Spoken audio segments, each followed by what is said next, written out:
Hello, welcome to the January 28th, 2025 Club Cubase live stream. My name is Greg Undo and I'm the host of the live stream. If you have not attended a live stream before, how it works is you could ask questions in advance by sending questions to clubcubase@steinberg.de or simply asking your questions on the live chat field. And when asking questions, if you could specify which version of Cubase that you're running. Also, so if you're running Cubase 12, 13, 14, which level of Cubase?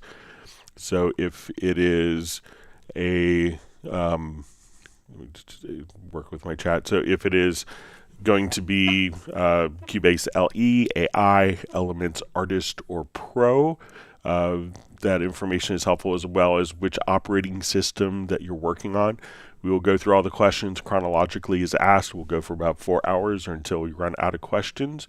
And when asking questions, realize that my ability to answer questions in real time may soon be eclipsed by the number of questions, but we will go through them all chronologically. So if you don't see an immediate response to your question, if you want to, if we could avoid asking the same question repeatedly, that would be helpful. We should have an index of all the topics that are covered in today's live stream pinned to the top of the comments field. Several hours after the live stream ends, I'll take a quick dinner break and go through and create the index. But if you wanted to search for indexes for previous live streams, I think we're about 37,000 plus questions. You could go to cubaseindex.com and search there. We also, we want to give Jan from Stockholm credit for creating a wonderful site that's been so helpful for so many people. We also want to give special thanks to Agent K and Jazz Dude for their work as moderators. They're not Steinberg employees. They do it to make it a better experience for users. And we'll give an extra special thanks to Jazz Dude for his work with the unofficial Cubase Nation Discord server. So once again, my name is Greg Undo. I work for Yamaha Corporation of America. I am primarily focused on Steinberg products, and I'm the host today. I'm presenting from outside of Washington, D.C. in the United States, in Alexandria, Virginia. And if you're watching the live stream, please feel free to introduce yourself and tell us where you're from. And with that, we will go ahead and begin. All right, so Dronescaping Britain asks, is there a way to see what actual third-party plugins cause initializing scanning VST3 plugins to take up to 90 seconds? So there isn't a way that automatically shows which plugin is doing it. Often you'll find that plugins that are kind of checking for their licensing is often what is causing the delay. So it may be checking for the licensing in the background. So perhaps if you open up like your task manager, you may see a call that it's looking for, this plugin is going into their licensing application to verify and then go. So that's often what causes the VST plugin delays. And it's a bit out of our control because as soon as we're instantiating the plugin, it's then doing its own check with its own internal servers. So, but you may be able to see it as a running process in the background. And if you look online, there's some companies that may be more prone to that behavior than others. All right, so we see Mike Reeves says, hey, Greg, you really saved my bacon with the sync project to wave file demo. A million thanks from the herky jerky world. And Mike Reeves asks, could you do a refresher on recording and comping with lanes? So if you're recording, it's really all you'd have to do. I'll just come over here. We'll say, okay, we're going to do new version. So if I was recording, we may have something that kind of looks along the lines of this. So we'll just kind of show the process. So I'll just do 2 measures. And if we're comping, we could do a continuous recording or separate recordings. I'll enable the cycle record. And now I'll just hit record. So we'll just do 1 continuous recording that will loop. So if we're here, we can, so let's say we have take 1, take 2, take 3, do one more take.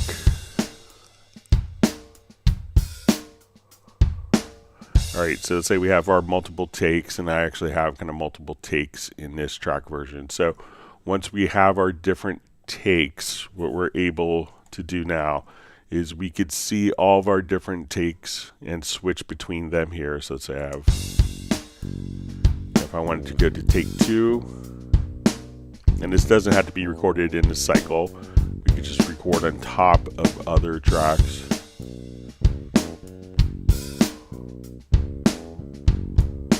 So let's say I want to go to take 8,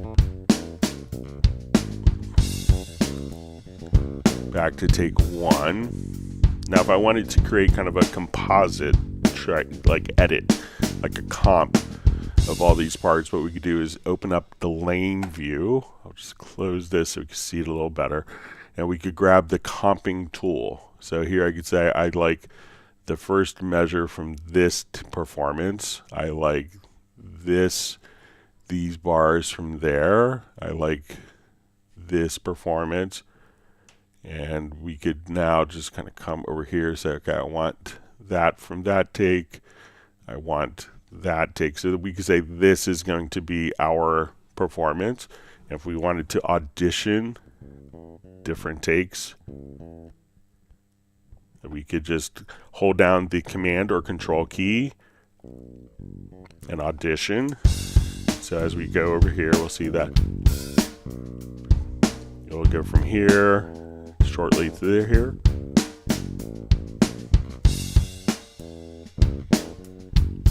To here, here.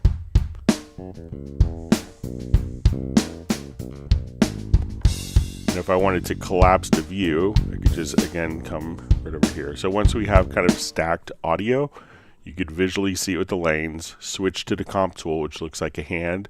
You could select your different takes, listen to them.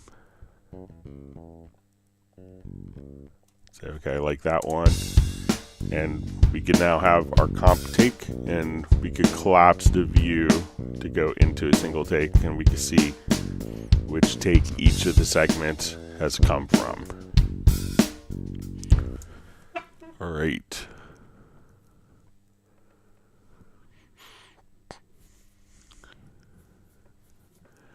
Okay. So Robert Gentry asks, Greg, thanks for your knowledge, help, and patience. Is there a way to assign cue and effect sends to faders in the mixer view as opposed to small horizontal sends? So there isn't a way to do it in the mixer view, but if you have a control surface, what I often do, I'll just open up a different project here.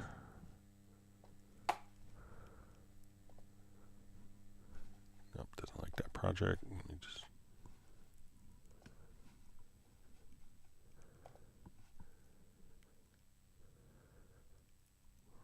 just use a control surface.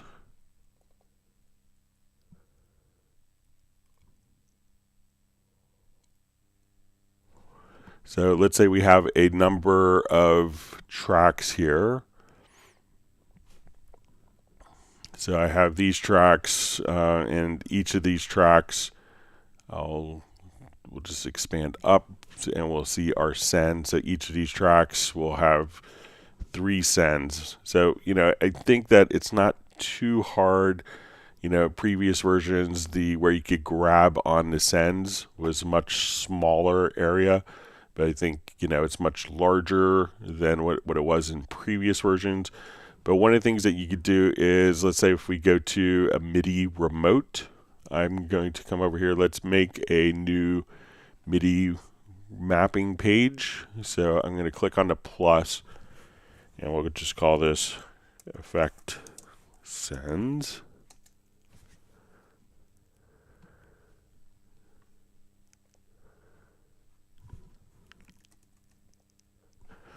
Okay, and what I want to do is just to assign my faders here. And this is kind of more of a technique that's used in live sound, but I want to take like the selected track and just utilize a control surface. So I'm going to come over, and I have like 3 effect sends. We can do this for all. I'm going to, let's go to our mapping page here. Let's go to our selected track. So I want to now, let's go to our selected track,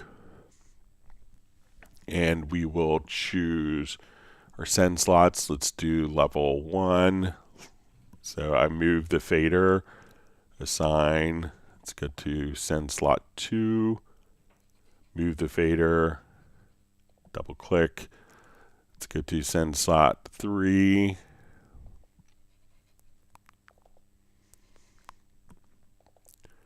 And I'll do 4 here. And we could also go to our Q sends. So say Q1 level, Q2 level. So I move like whatever fader I want. Q3 level. And we'll do Q4. So now when we want to come over, I could go to this particular track. We see the sends. I'm going to move these 3 faders. Let's see if I had this assigned right.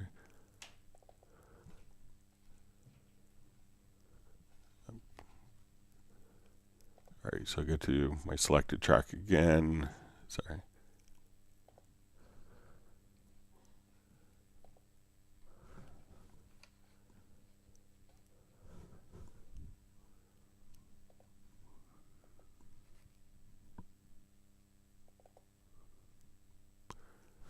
Here, let me just reconnect my controller here.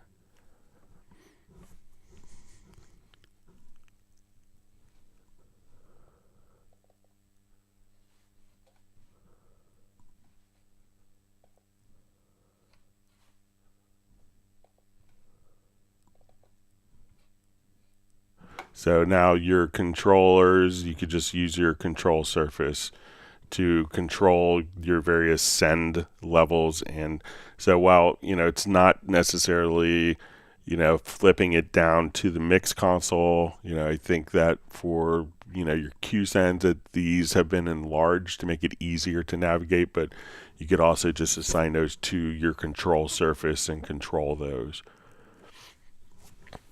All right.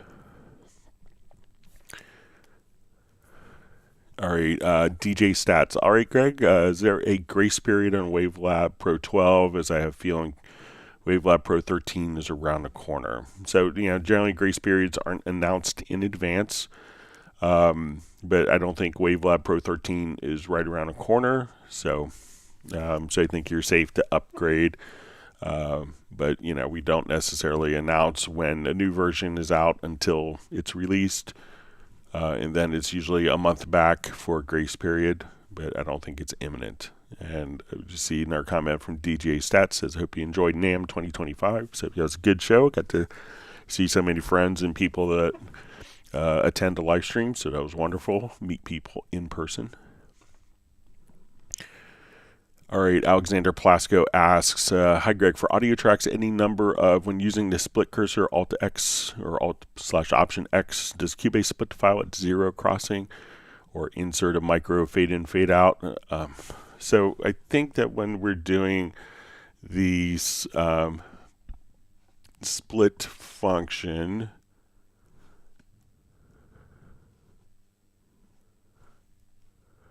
just go back to say our comping project here.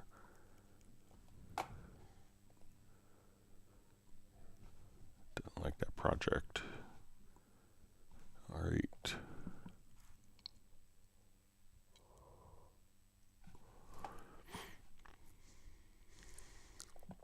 Okay, so let's take a look. I think that when you do the channel split, that it may override the settings for the split 0, for the 0 crossing, but let's take a look just to make sure. But I think that the 0 crossing will work when utilizing the split tool. So let's go ahead and test just to verify. So let's say I want to cut kind of right, I move my cursor here in an obvious non-zero crossing point. I'll activate the zero crossing. And now we get to our edit to functions and we say split at cursor. So that will split at the cursor position, overriding that particular function. But now if we want to use the split tool, and as we do a manual edit here, that would automatically place it at the zero crossing. So the split, the kind of split at cursor will split at the cursor because you're explicitly telling it to do so. When you use the pencil tool, that will abide by the zero crossing setting. All right. And we have another question from Alexander. It says also, how does the insert silence function work? So let's say I have this recording. I want to select a range. So I'm going to come over here. So I'm going to select this range and I want this amount of silence, but I want this and subsequent and or later parts to be moved over to the right. So that's where we go to the edit, to range and insert silence, and those two functions, this range that we've defined, will stay the same and just kind of push over the other segment. So we're going to define how much silence we want with the range tool, so we could adjust our range accordingly. And we can see we'll do this we'll have a little bit of the waveform, then kind of a low level amplitude before the transient. We will, now that we have the range defined, choose to insert silence, and that just kind of gets bumped over to the right hand side later in time in the timeline. All right, so wonderful to see Jazz Dude on. We have Uno Memento from Finland. We have Flyv checking in from Winnipeg. We hope that you're doing well. Remember, you were in hospital before on previous live streams. All right, we have El Pese Musique checking in from, I'm sure I pronounced that wrong, from South Africa. Michael Graybill's checking in from a gray and gloomy Dallas, where it's great coffee / writing weather. We have Roland checking in from Sussex, England. Thanks for joining us today. Tim Weinheimer from Mission Viejo.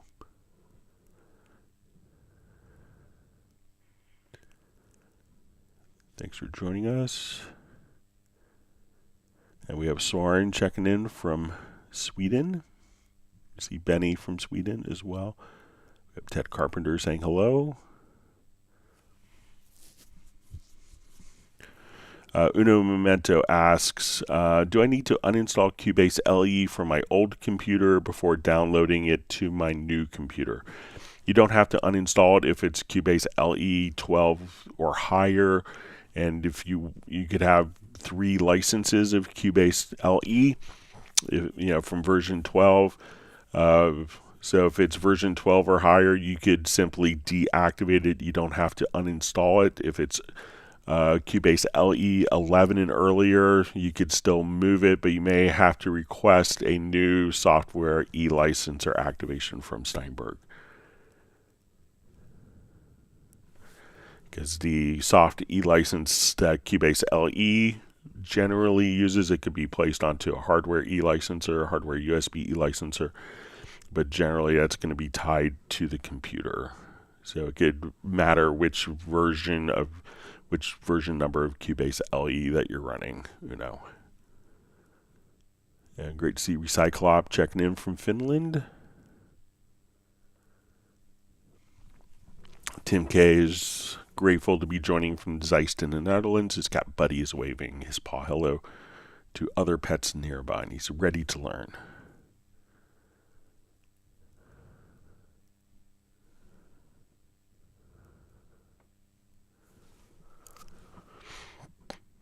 All right, so we see from Melamanek, hello Greg, I have a violin solo, say in octave 4, and articulations down in octave 0. How can I set my notes and articulation together so that there is not a lot of gap between the two in a piano roll? So one way would be to just utilize, if you have expression maps, you could do that quite easily. So let's say if I want, we'll come right over here.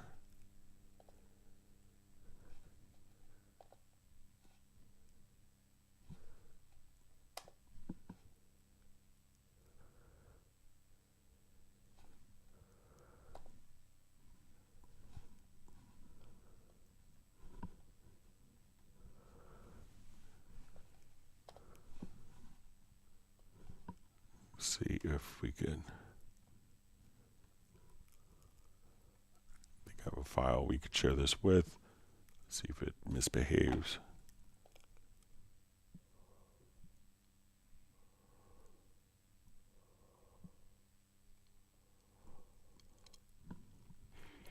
So when we want to deal with articulations, expression maps are obviously a great resource for this type of functionality.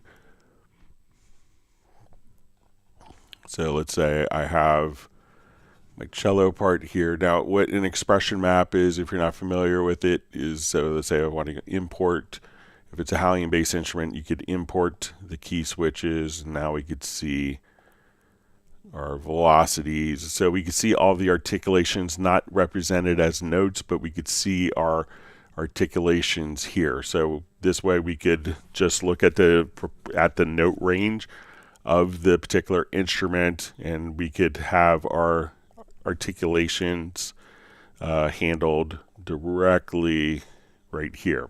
Now, if you don't have a expression map, you know, and they're often freely available to download from various companies, and we have, you know, let's say these notes are our articulations, and we want to see these notes are the music at the top, and we want to you know, get rid of notes that we're not seeing. Another method that you could do is if you click within the key editor, so you see right here for pitch visibility, and here we could see that we only want to see pitches with events, and now we're hiding all notes that don't have events. So if we just kind of turn this off and on, and for the gap where there is no notes, where the pitches where there are no notes, we could filter those off, and we could just choose. There's two options here. One is to use the scale assistant, and one is just to use to show pitches with events. I think the best solution is to do an expression map, and that way if you're doing notation, your expression maps don't show up in the notation editor as well.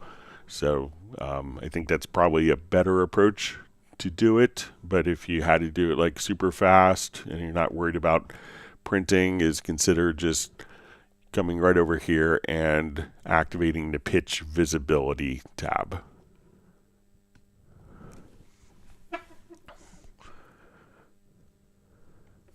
All right. All right, so we have legendary Lexi checking in from London. Thanks for being a part of the live stream today. Great to see Martin from Germany. We have Dwight Cunningham checking in from the Bahamas. All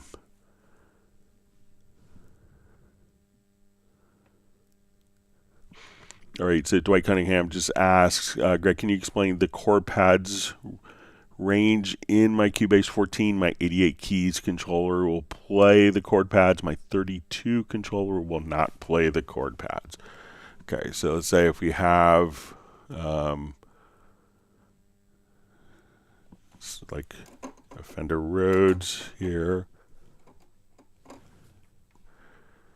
and let's come over to chord pads.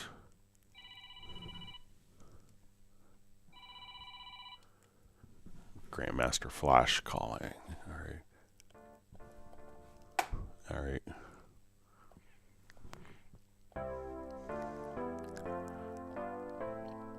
Okay, so we could see this keyboard range here. So as we go to play a particular keyboard, you know, you can see what the range is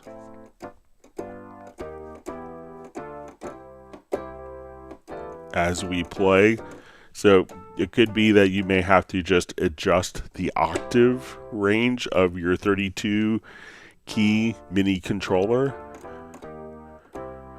just to get into this particular range. Now, if you wanted that 32 key controller to function, I think if we come over here to the little settings menu, so we'll see like the little settings menu here, the chord pads remote settings. So we turn that on and off, and now you could set the different remote keys of where they start. So we can say the remote range starts at C1, which is what I have here. But if you wanted to set that to a different key, you could actually, just type in a different key of like where your 32 note controller is starting right there. But as you play the controls, as you play the MIDI keyboard, if you're playing the C here, and just look at the bottom, and you could see, okay, do I need to transpose this note down a couple of octaves?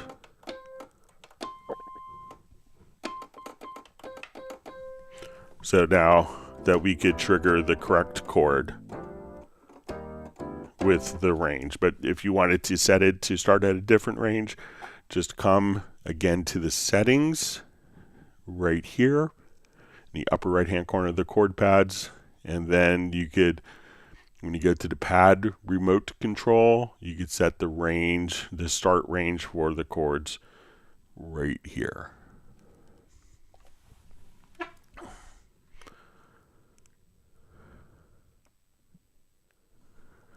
All right, Tim K just says, welcome back from NAMM, Greg. From another video, I heard the Yamaha folks were really rocking details. Yeah, I got situated next to the acoustic drums, so they had like 4 or 5 acoustic drums set up. So there's a lot of drummers rocking out for 8 hours a day. So it got loud. But yeah, there's a lot of great activity at the Yamaha booth with great performances. Nathan East performed, Dave Weckel performed. So lots of great people doing concerts in the booth as well.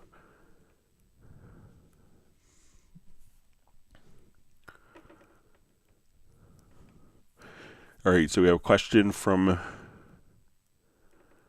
Michael Graybill. In Cubase 14 Pro, is there a way to add a MIDI filter removing CC1, in this case to all tracks with a specific word in the track name all at once with a logical editor? Okay, so let's say if we want to remove modulation in tracks named cello. So we could probably do this as a we'll probably do this as a macro. So let me just switch this to, okay, so let's say we have modulation data here. Okay, so first I want to do a project logical editor.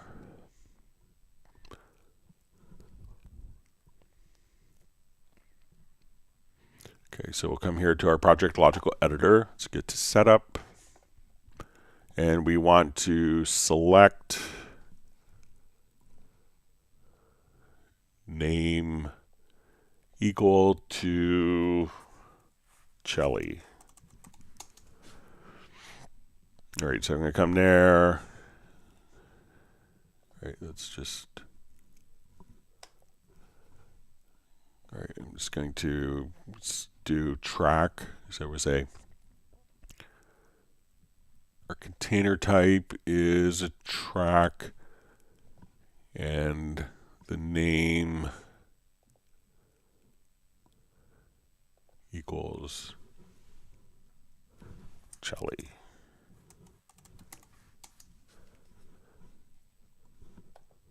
Okay, so we have that. So let's go save this as a preset.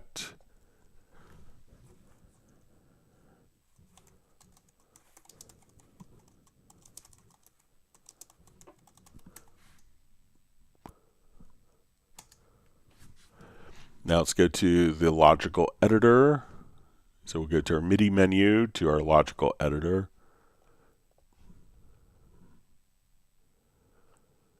And here we want to, let's say we want to delete. Type is equal to controller, and we'll say our subtype is going to equal, and we'll say modulation. And we're going to save this as a preset.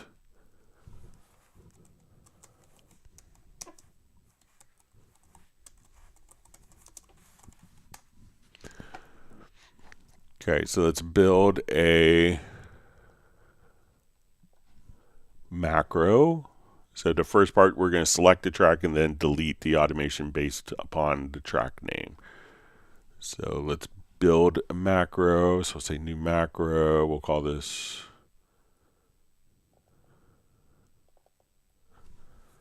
delete CC1 tracks named Chelly.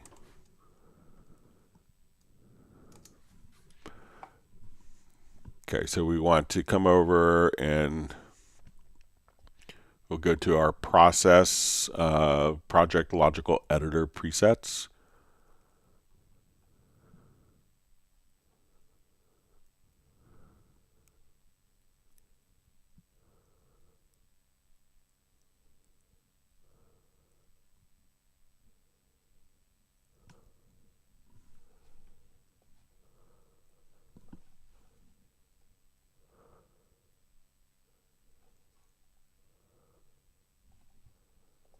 All right, I'm just type it in, select.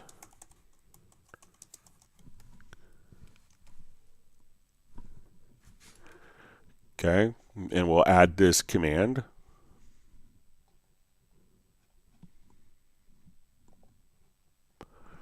And now we want to, we'll search for delete modulation data. Add that as a command as our second command. So I'm going to select a completely different track here. We can see my modulation data in the track here, and let's go ahead. So when we run this macro, it's going to select that track by name and then delete the modulation data. So, and now we look, we get a modulation data, it's gone. So if we undo, so again, if I want to draw in my modulation data there,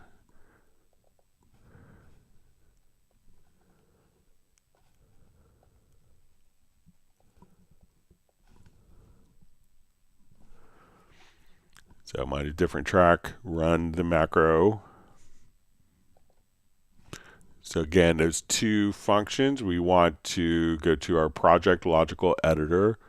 We want to select tracks that are named is equal to Chelly. And from our MIDI logical editor, we want to come over and then we want to delete MIDI CC, and the subtype MIDI controller is equal to modulation. So give that a try.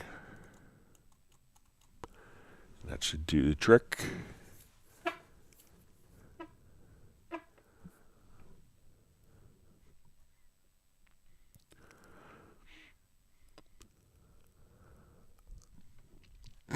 All right, Stanislaus V. Tort asks, hi Greg, could you please explain frequency to sidechain pre-fader, after fader idea? What's the difference? Okay, so let's say we have a drum loop playing.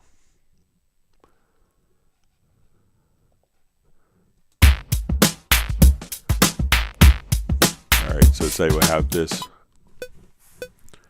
So just select this playing. All right, so now we want to put, let's say, a frequency EQ on it.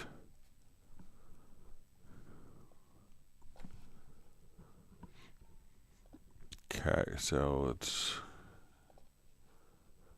come over to our EQ. We'll choose frequency. All right, I'm just going to choose super wide Q. All right, so now when we play it,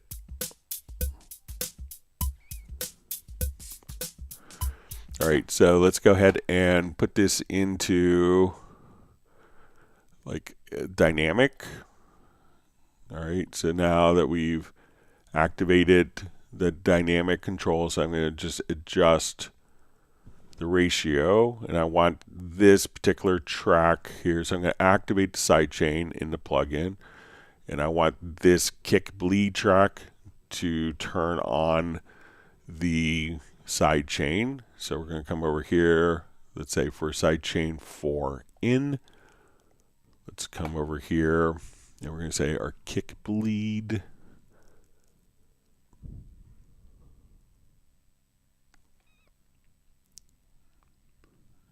Just look for it, kick bleed. Okay, so now when we do this,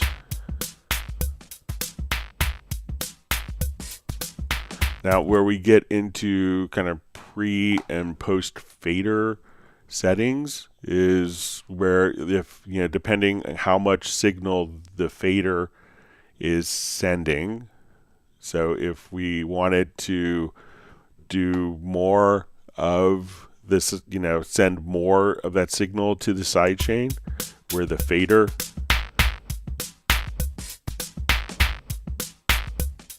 is triggering that. Now, if I don't want the fader position to have an impact, you know, we could, you know, so if we move it to pre-fader, the fader position is not going to have an impact on the send going into the sidechain. But with post, you know, so if it's post fader, that this level of the fader could affect how much of the sidechain is being fed into the input of the plugin. So it really matters on what the, if you want the fader position to have an impact on the sidechain or not.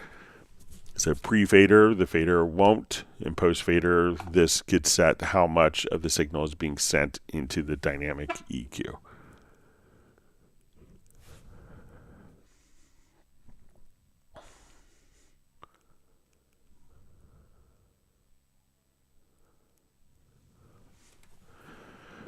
All right, Ted Carpenter asks, how do I ensure that the vocalist hears more of himself when I'm recording him using Cubase 14? If I'm using my console for my audio interface, it's simple. How do I do this in the DAW? All right, so, you know, here we could utilize the control room for this. So let's come over. You want to go to your audio connections, make sure your control room is active. You want to right click, and here we could add, I already have, you'll see add a Q mix. So I'll just go ahead and remove one. I'll remove the drums. So when we right click, you could just say, okay, I want to add a Q. You could give it a name if you like.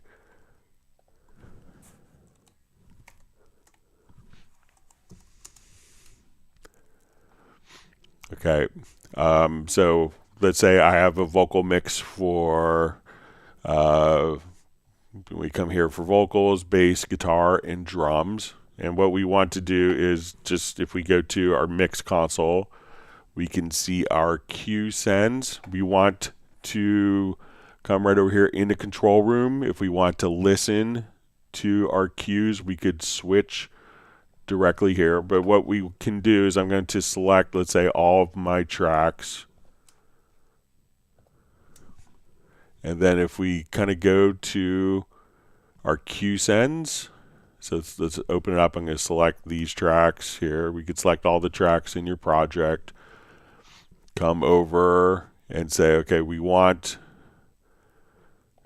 and then if we go to our cues here, so let's say we go to our vocal cues, we could right click and we could say, I want to, we'll come over here, we'll say, let's enable the Q sends.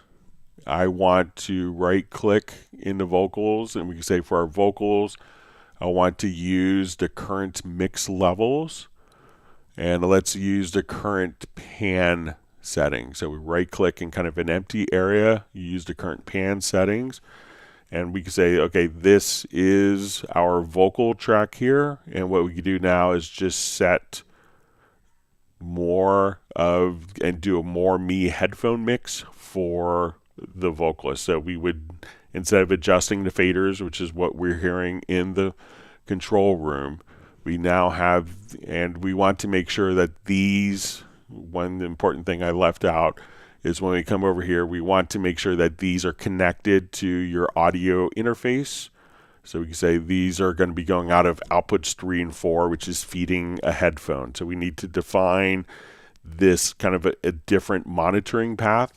And then at this point, you could just adjust the volume level of one particular track to generate a more me headphone mix. So you could just simply have individual 4 independent Q mixes in addition to the studio mix that's available for all of the different musicians. So here's how you, so use the control room. Make sure that you go to your audio connections, to your control room, that you right click, you added a Q mix.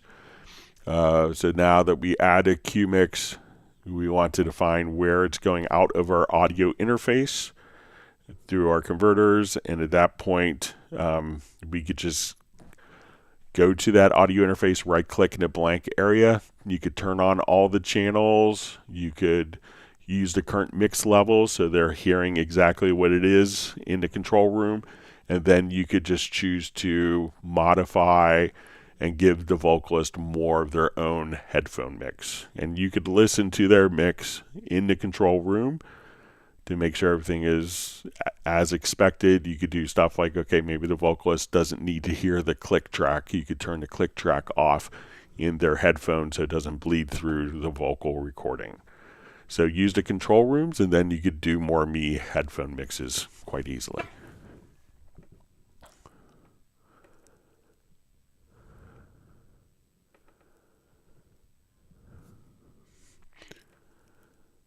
All right.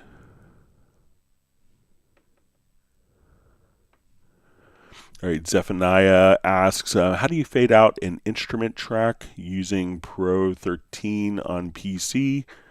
You know, so let's say if we have an instrument track here. So take a look.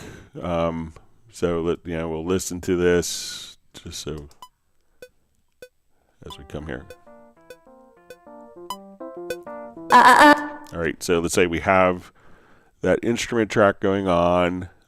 So if you just go to, if you click in the lower left-hand corner, we could just grab your automation. And if you wanted to just kind of, say, okay, let's just draw in automation right there. Now we could just have this particular track as we go.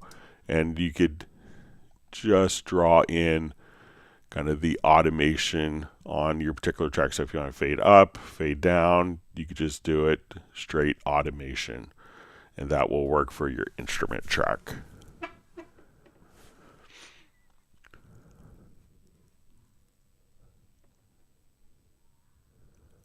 All right, so we have Hoy Boy sending greetings from San Gabriel, California. Thanks for joining us.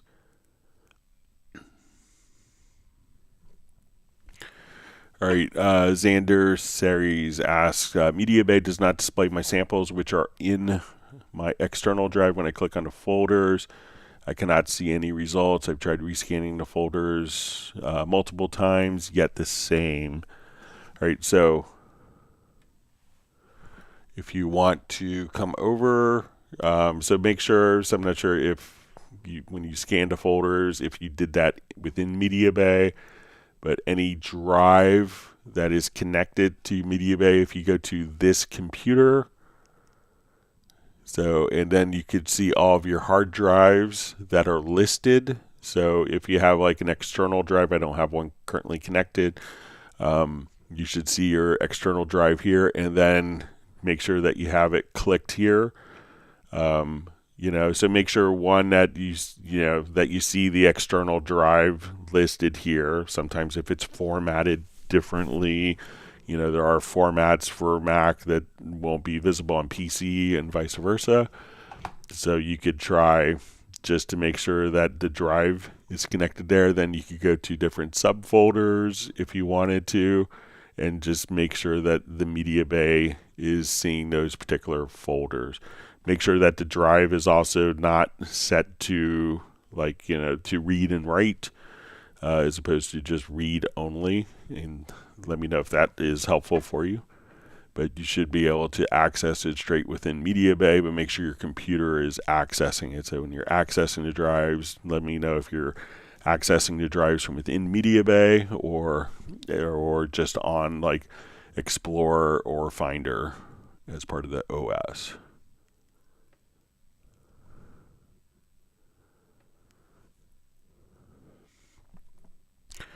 All right, Hoy Boy asks, is there a way to slave or sync Ableton Live to Cubase? So I think Ableton will synchronize via MIDI timecode.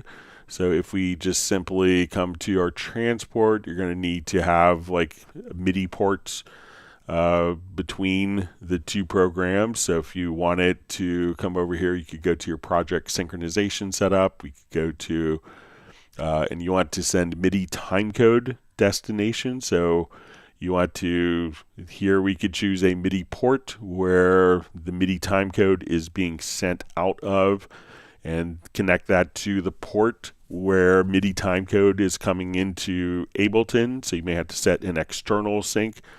And then once you hit play, sync MIDI timecode is going to be sent to Cubase, and then that will be sent directly to Ableton. And Ableton, I believe, synchronizes to MIDI timecode. Pretty sure it does. And if you're doing a lot of audio for proper synchronization, your audio interface may have to have a clock, like clock sources between the two. So you may also have to go in to your audio interface. And so if you have a SPDIF or ASEBU or word clock connection, when you go to your audio, when you select your audio system here in Ableton, you may have to tell it where the clock is coming from so that the audio can be properly synchronized. If you're just doing like MIDI stuff, you may be able to get by without the clock, the audio clock, but if you want to properly synchronize audio, you're going to need to have the clock source defined in Ableton to follow the audio clock so that the audio clocks are synchronized together. All right, Martin asks, will there be a successor to the AXR4 at some point, as you may have insider knowledge after the NAMM show today? So I haven't heard of any plans for an AXR4 successor. So we'll have to see, what happens in the future, but nothing that was announced or nothing that I heard of when I had asked and inquired at the NAMM show. All right, so we have Marvin Earl saying, yo. All right, we have wonderful to see Jan from Cubase Index from Stockholm. Always wonderful to see John Costigan from Kenosha, Wisconsin.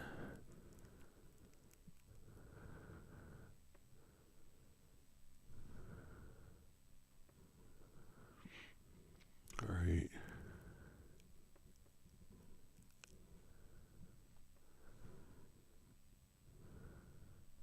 Okay, my chat field just jumped. All right, wonderful to see Nick on from Essex in the UK.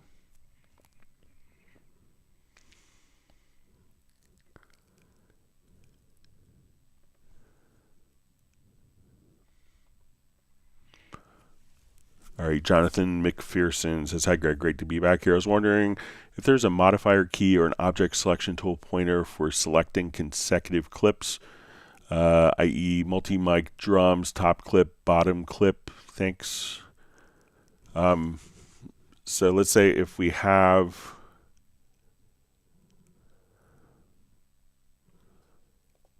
here, I'll just let me duplicate this track here.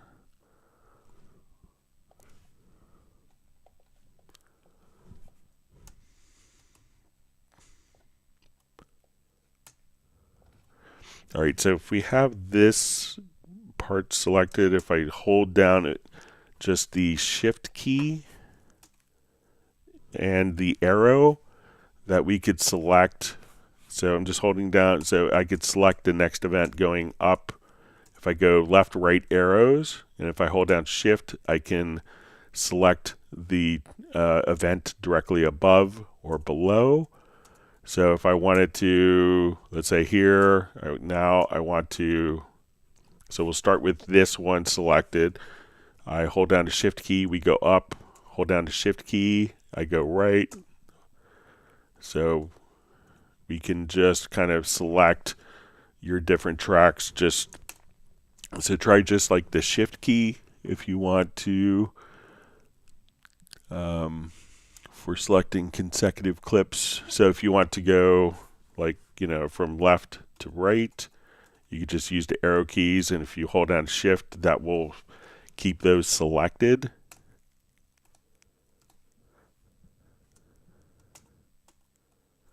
And if you wanted to also just kind of group events together, so let's say if we hit Control G or Command G, Control or Command G, that when we select, if it's like a multi-mic'd thing, you could automatically select those. And if you want those to be ungrouped, Control or Command plus the U key, and that will ungroup.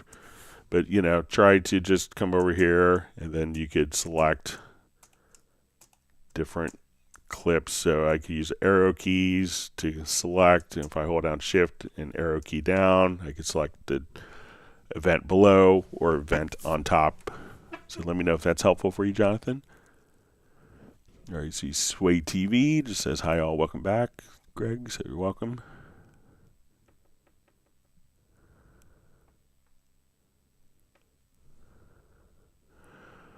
All right, John Patterson Music asks, is there a way to create MIDI from importing a score, i.e. import bass tab into score editor and have it convert to MIDI instrument track? So I'm not sure if you're, if we wanted to look at data, so let's say if I wanted to look at it, so I'm not sure what file format the tab is in. So often when you do tablature, it's going to be actually just MIDI data. So let's say if I go to, let's add,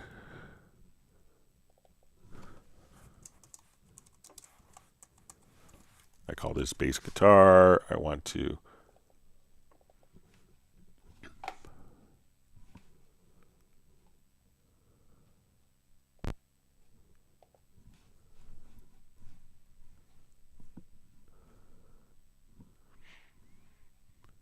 all right, let me just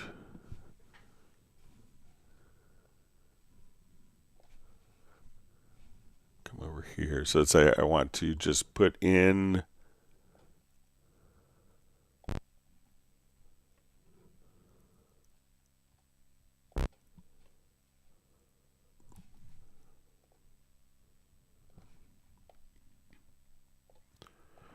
so usually, like, I'm not sure like what format your tab is in, but usually tablature and notation stuff is going to be in MIDI. So if I go to look at this in our score editor, I could look at it like so. So let's say, okay, I have this, and I'll just change some of these notes down an octave here.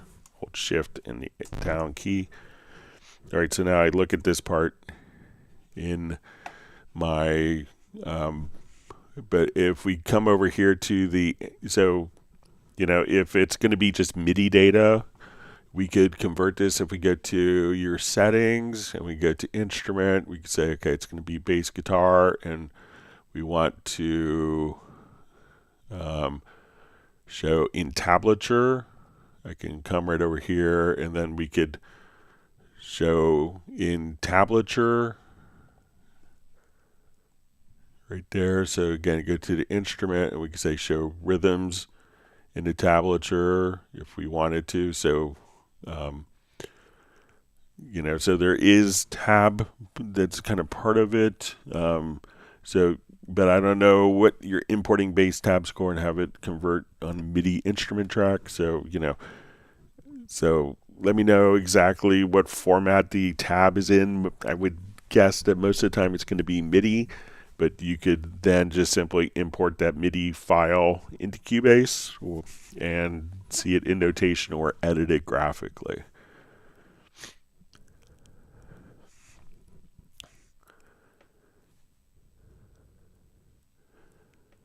All right, so we have Razel Zemini checking in from Denmark. Thanks for joining us. All right, we have Stefan checking in from Sweden. We have Rick from Bratman Studio, who I got to hang out with NAM. It says had a great conversation except for the drummers. All right, and I guess he got a recorder Bluetooth flute controller. You can show it on Friday's Zoom meetup.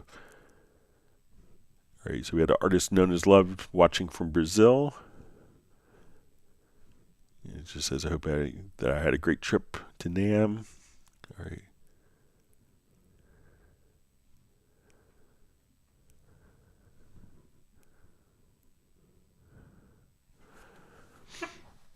All right, Captain Cricket 3D asks, hey, Greg, question. I set quick controls to my MIDI keyboard using my MIDI remote in Cubase, but the quick control assignments don't save when I reload the VST instrument. The default quick controls always reload. So make sure that when you're doing, like, let's say for an instrument, so let's say if we add a pad shop or just, any instrument, come over here.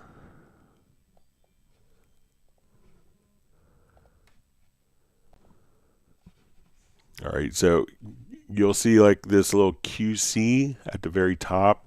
So usually the first 8 quick controls will be assigned, for the plugin. But anytime that you open a plugin, if you wanted to change the default behaviors, what you could do is just kind of click on the L button and then just move whatever parameter that you want to be assigned to that. And now when you open up this particular plugin, once the quick controls have been manually assigned, this way when you open up that plugin again, those particular quick control assignments will be preserved for you. So if we come over here and map these to to quick controls or learn the function, that will be temporary. But once you have focus quick controls set up in the MIDI remote, at that point you could customize for each plugin just by clicking, when you open a plugin, open up the QC. Then you could customize the plugins that will persist for the next time and following times that you open up the particular plugin.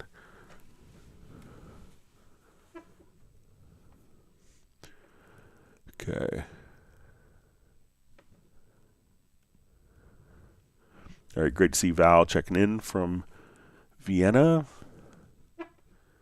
He's glad that stream is back and we can learn.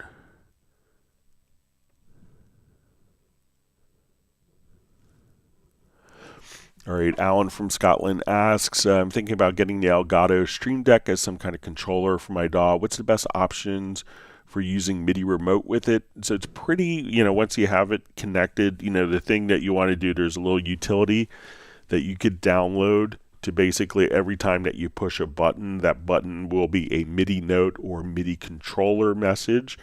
So once you have, those MIDI remotes, the MIDI messages assigned to the pads, then you could easily set it up in the MIDI remote.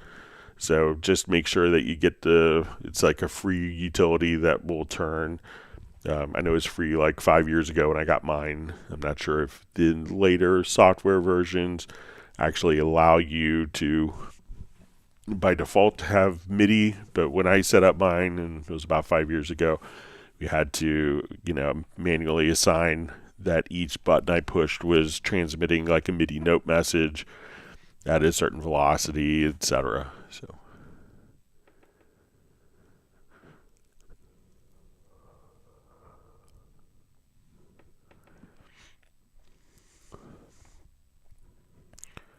All right. Dan Look says, hello, I'm completely new to Cubase. I'm trying to figure out how to change the grid lines to every bar instead of every measure. All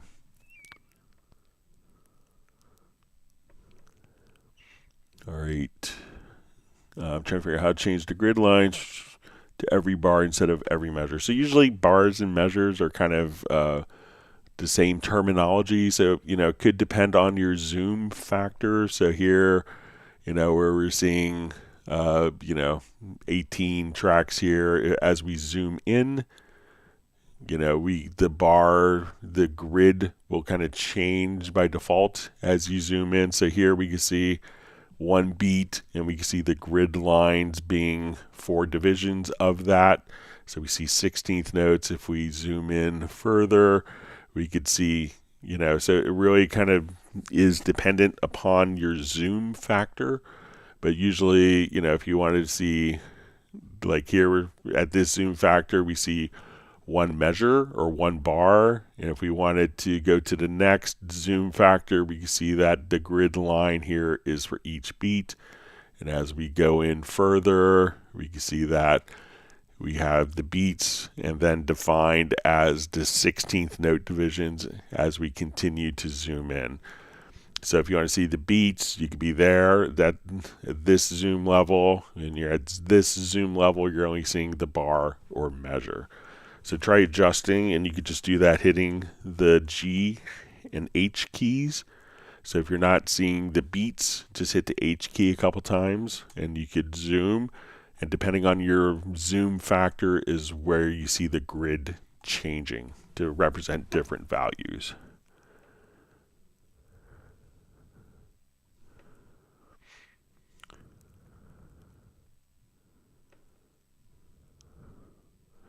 All right, so you see Dwight Cunningham says, Greg, thanks very much. Great information.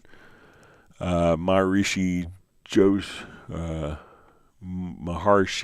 Joshi asks, is there a way to see, or is there a way to chord watch while playing? Okay, so let's say if I'm playing this. All right, so I'm going to go, I think if we're in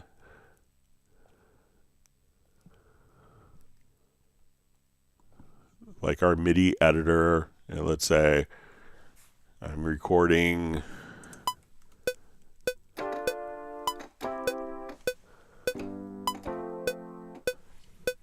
right, so let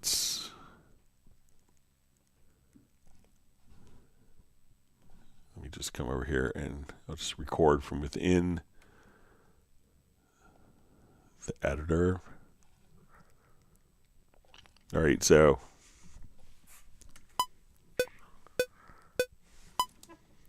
here I will.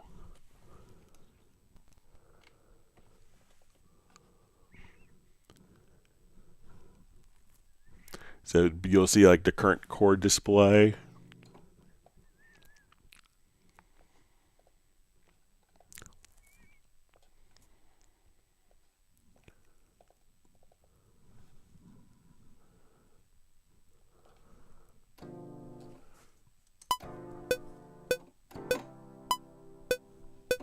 And let me just, so like as we're recording, if you look right up here,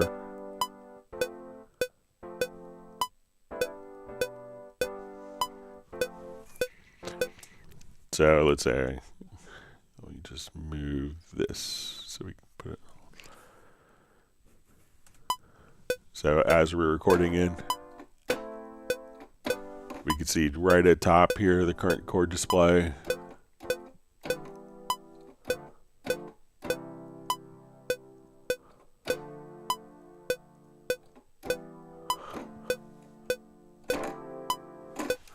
So you can just see the right there. You could also just, right click on this. And if we have like a chord track, I'll do just a new version. And then if I drag this to a chord track, we could automatically create our chord symbols and see that.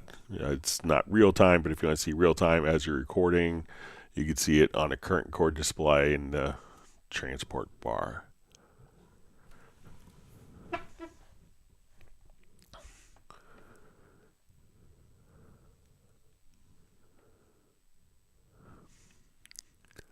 Okay, see Michael Graybill just says, thanks, Greg.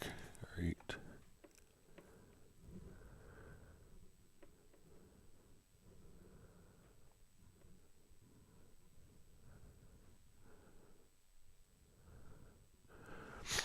All right, FlyV asks, Greg, question, how do I change the BPM without affecting the other track's size?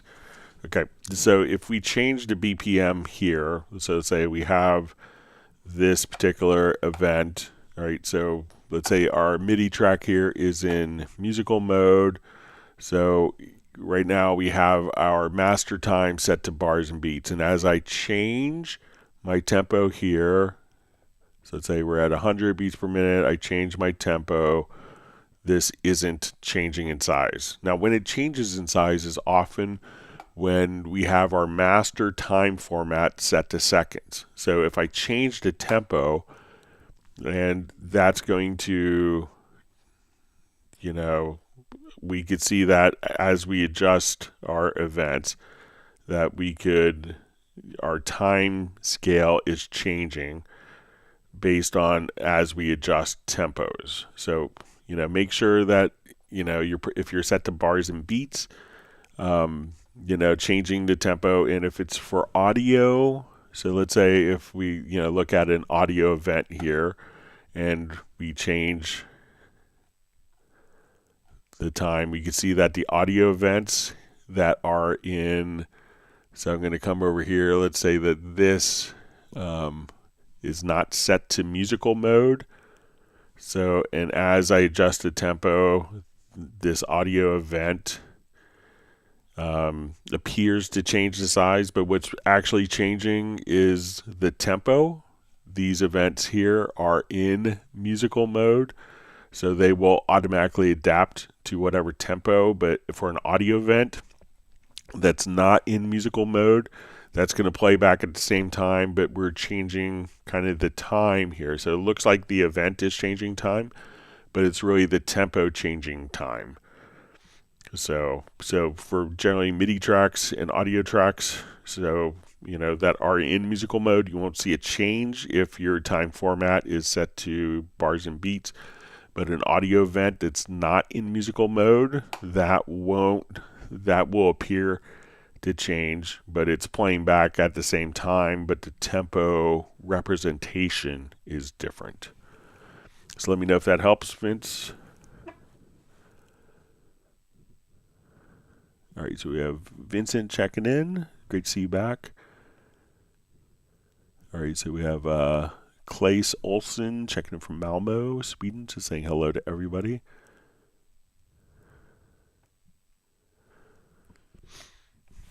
All right, Vincent asks, question, I think I accidentally started a Cubase 14 trial, not meaning to. Is there any way to cancel it, or do I have to utilize it now? So I think once you started the 14 trial on your account, that, it will go for, I think it's 60 days, so it will kind of start the clock running at that point.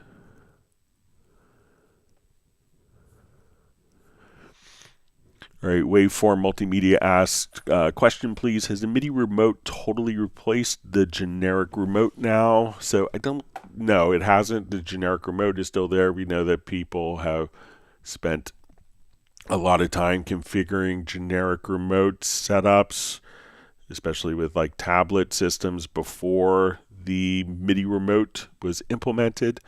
So I don't think we'll see new features implemented into the generic remote or new functionality. That would be kind of going more to the MIDI remote functionality, but the generic remote is still a part of the program. So, and you may get this little message saying legacy information. I think that the MIDI remote does things far better than the generic remote, and it's much easier to configure. But for compatibility with earlier versions, they'll probably leave it in for a little while as people are migrating over.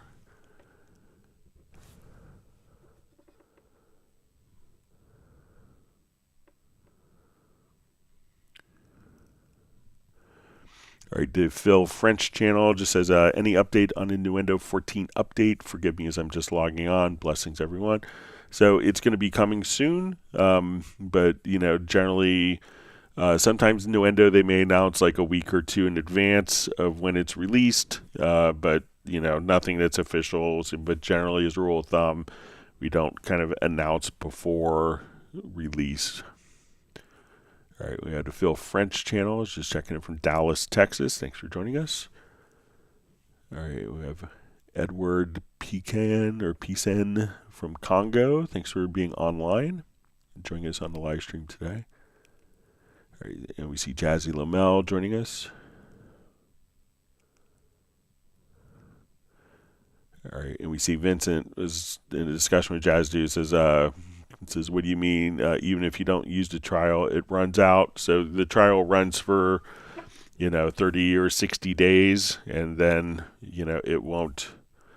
At that point, the trial will expire. So if you ran it for 24 hours for 60 days, or ran it for 0 hours, the trial would expire at the same time. All right, so Edward asks, any news about Reverb A? So, Reverb A was kind of from a Reverb plugin from about 25 years ago. I think that plugin was discontinued, and I think the last time it came in a new version of Cubase may have been 1999, so I wouldn't anticipate it being re-released, but there are great Reverb plugins that come inside of Cubase. So if you want it to, if like RoomWorks may be the closest thing to Reverb A, you have RoomWorks SE. We have the Shimmer plugin. You have Revelation as an algorithmic, Reverence as a convolution reverb. So there's lots of great reverb options that come with Cubase.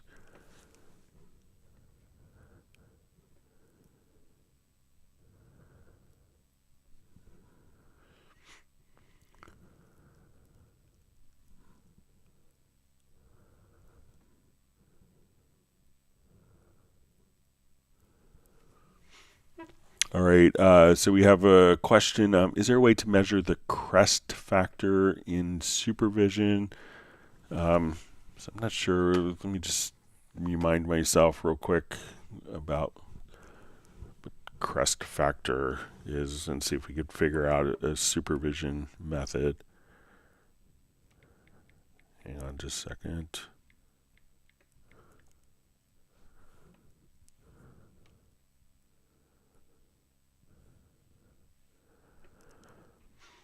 Okay, so I guess it's going to be difference between peak and average. So let's go ahead and take a look here.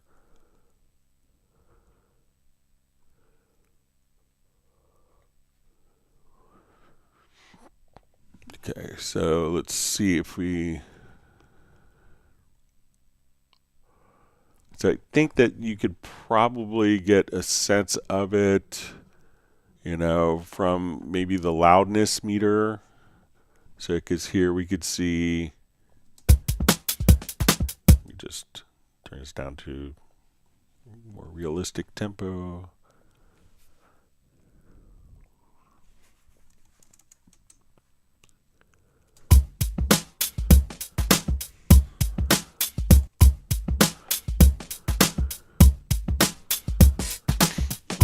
All right, so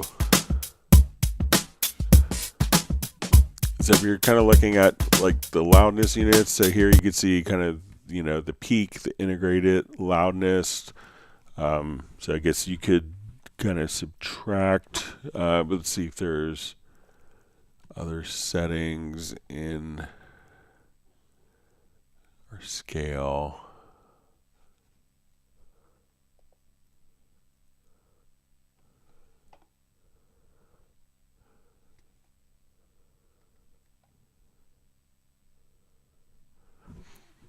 All right, so let's say maybe if you come over here and just say RMS max plus peak max for the maximum value.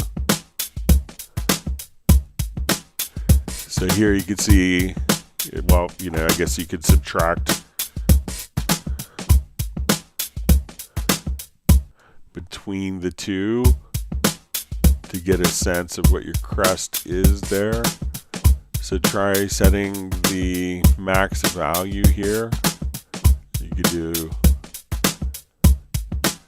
so you can see the RMS max is minus 13.2 and the peak max is plus 2.3. So let me know if that would kind of work for what you want to accomplish there. Sorry for my ignorance on that.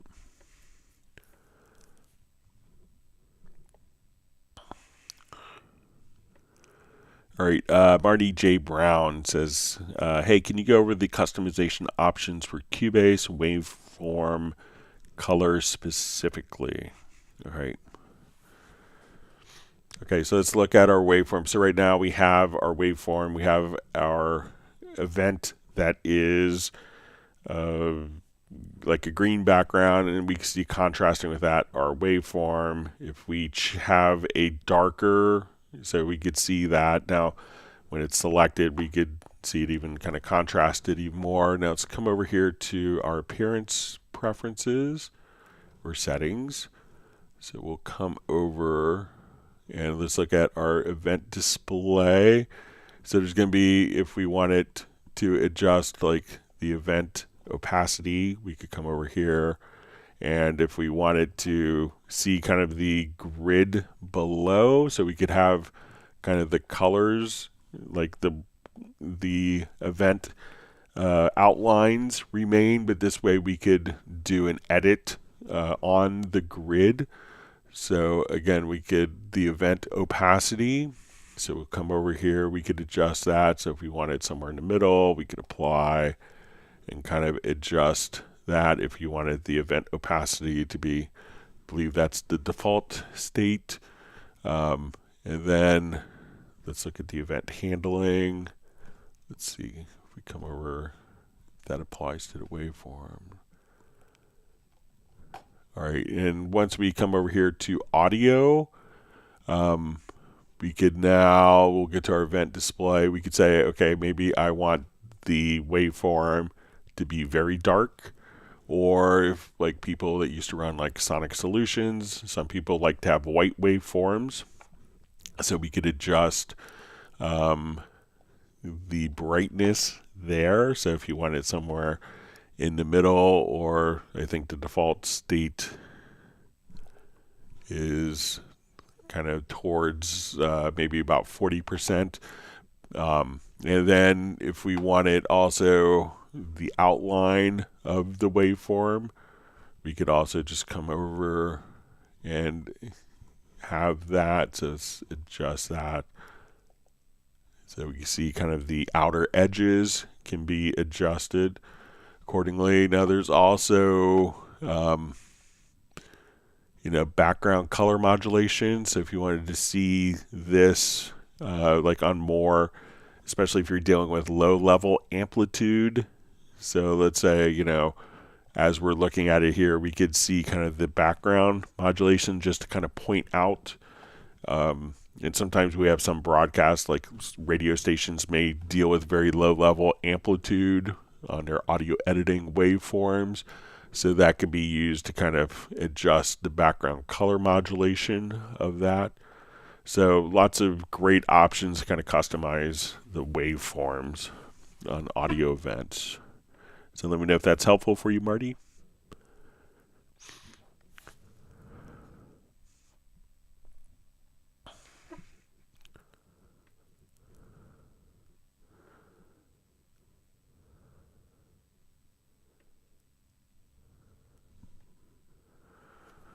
All right, Balsa just asked, hi Greg, can you show how we can find tempo of an acapella, set tempo definition for it, and then change its tempo to match with the beat project tempo?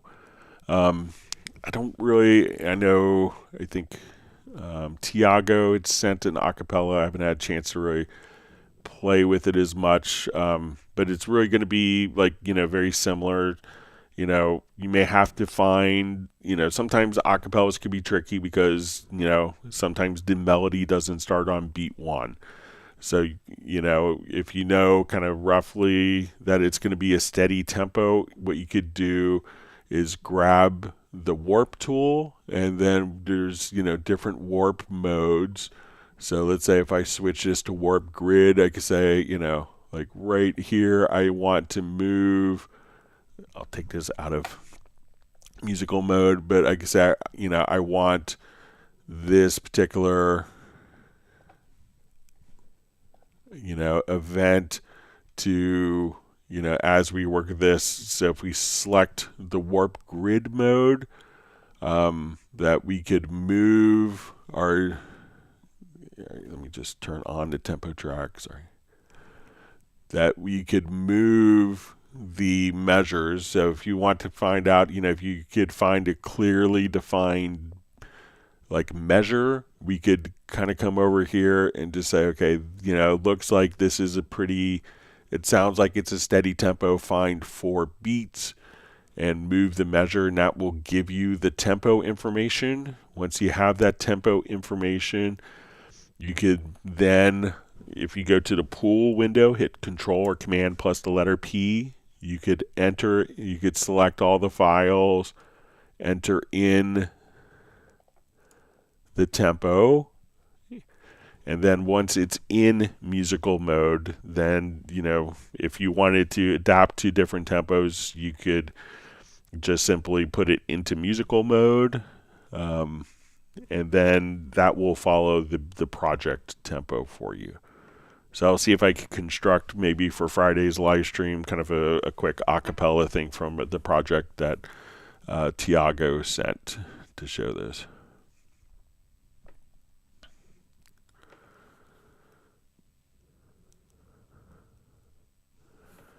All right, so Marty J. Brown's just asking, does anyone have any tips for a previous Pro Tools user? Any small but impactful audio editing difference or arrangement workflow differences? Yeah, I mean, so like as you go through, if there's something that you can't figure out, kind of like an equivalent of, we'd be happy to kind of show it to you. But I've never worked with Pro Tools, so I don't know many of the differences. But if you can't figure out a particular thing, let us know, and we could be happy to try to show it to you, how to kind of translate it into Cubase workflow.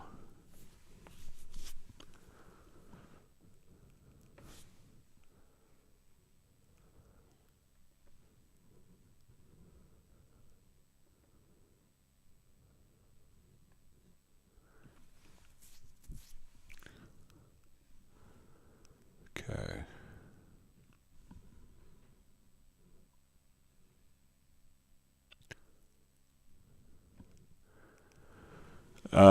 So Xkimu asks, it says, hi, I have a question. Is there any reason to use rack instruments rather than instrument tracks nowadays? I know some people that are using like, VSL Pro find that it works better with rack instruments. I think that most people, the natural progression is to kind of gravitate to like instrument tracks. So, but sometimes people can get, it's hard to shut off a workflow that people have, incorporated into their productions for years and years. But I think that there's no significant advantage to using instrument racks as opposed to tracks.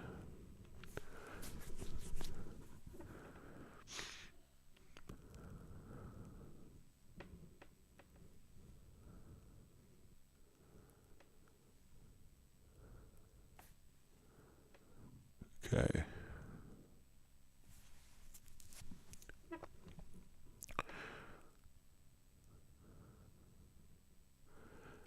Okay, so we see Michael Graybill just says, related to my first question, any way to add a MIDI track input transformer preset to multiple instrument tracks at once?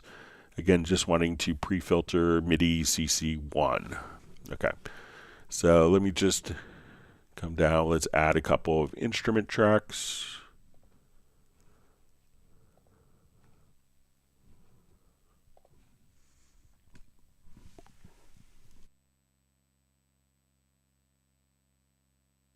Okay, so we have these, and let's come over to our project menu, and then there's going to be a project input transformer. So I'm going to say let's filter out controllers. So we'll say filter controller.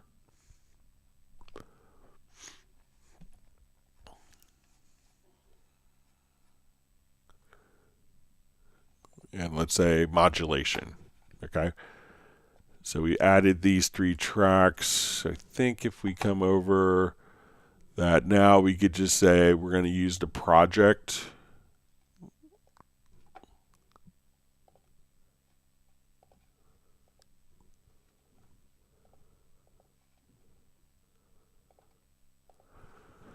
So now I could come over here. Let's record some MIDI data.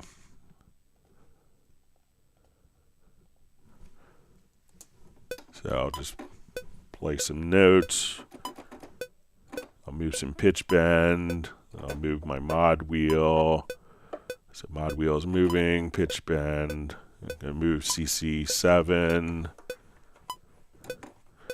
And that will filter out. I'll just put all these in record now. So let's move my modulation wheel. We don't see any data written, pitch bend, CC7, notes.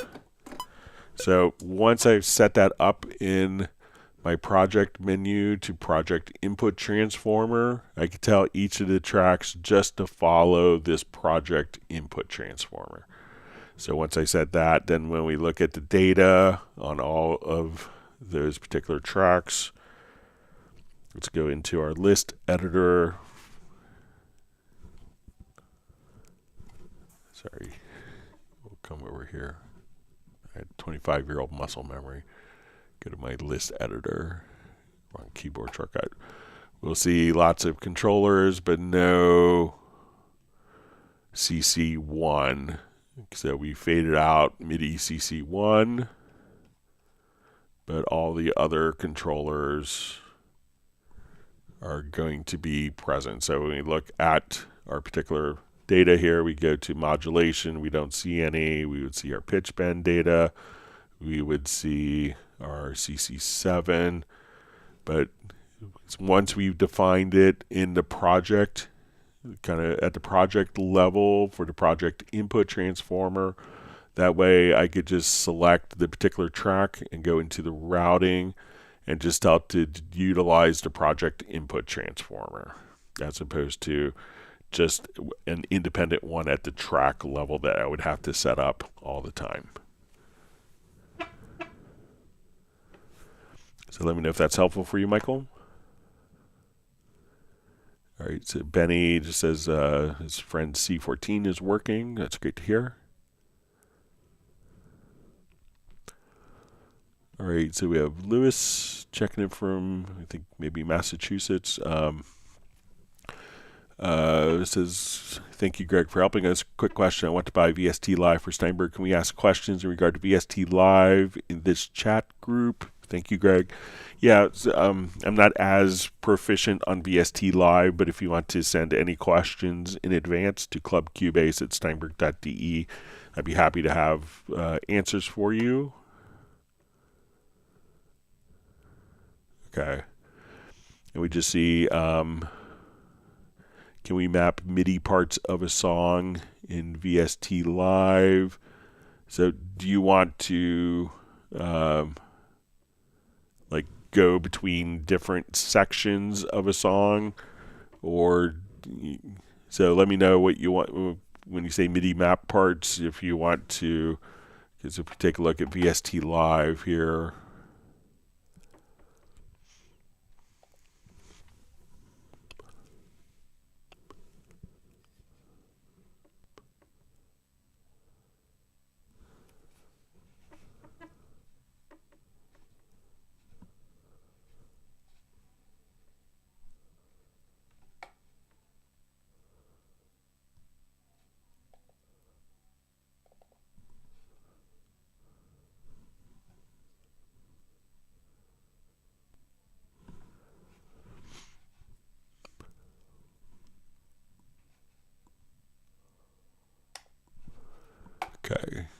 So I'm not sure if you want to, map between like these different parts.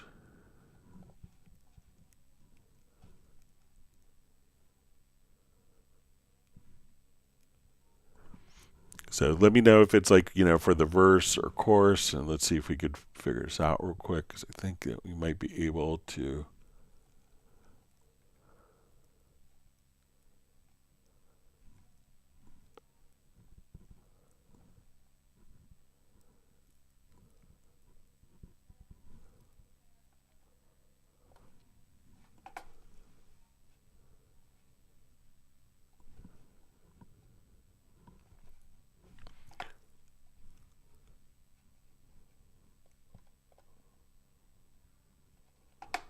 All right, so let's see if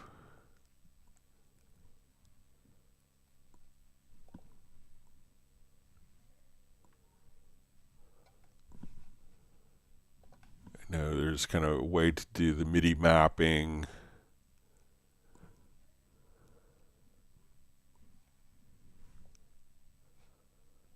So, but let me know if it's going to be in regards to switching between different parts in a song.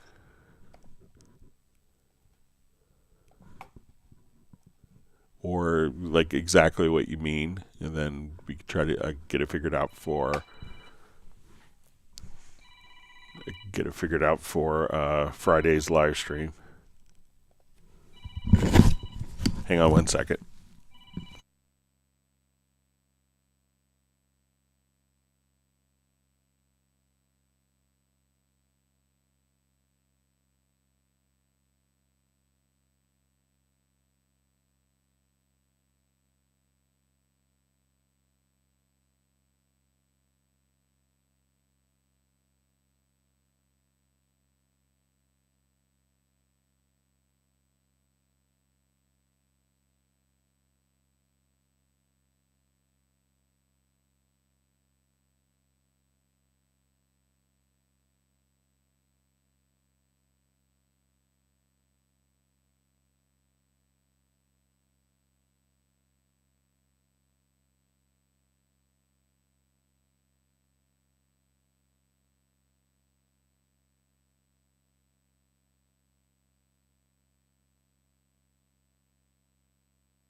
All right, sorry about that. All right, so we'll go through this one question.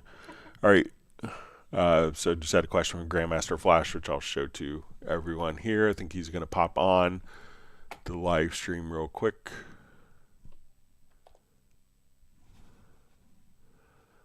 Okay, so in Flash, this question was about doing tempo mapping for like an existing file. So let's come over here. Let's do new project.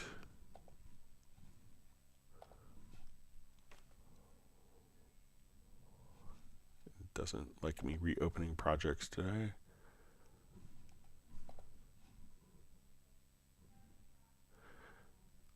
All right, so we're going to do a new project. And let's do a quick tempo map, and we want to take a project that is fluctuating in tempo and make it steady.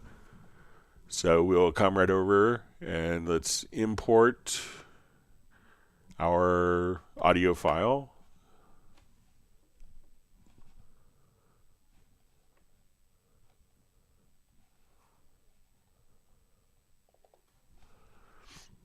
Okay, so now when we look at this,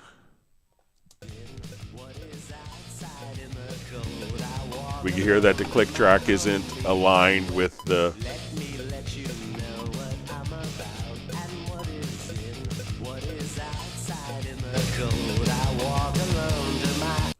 so as we want to list to, so we don't have the click lining up with the events.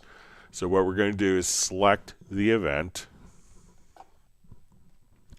and we will want to do our tempo detection of the event. So we're going to go to a project menu, to tempo detection. We're going to say analyze.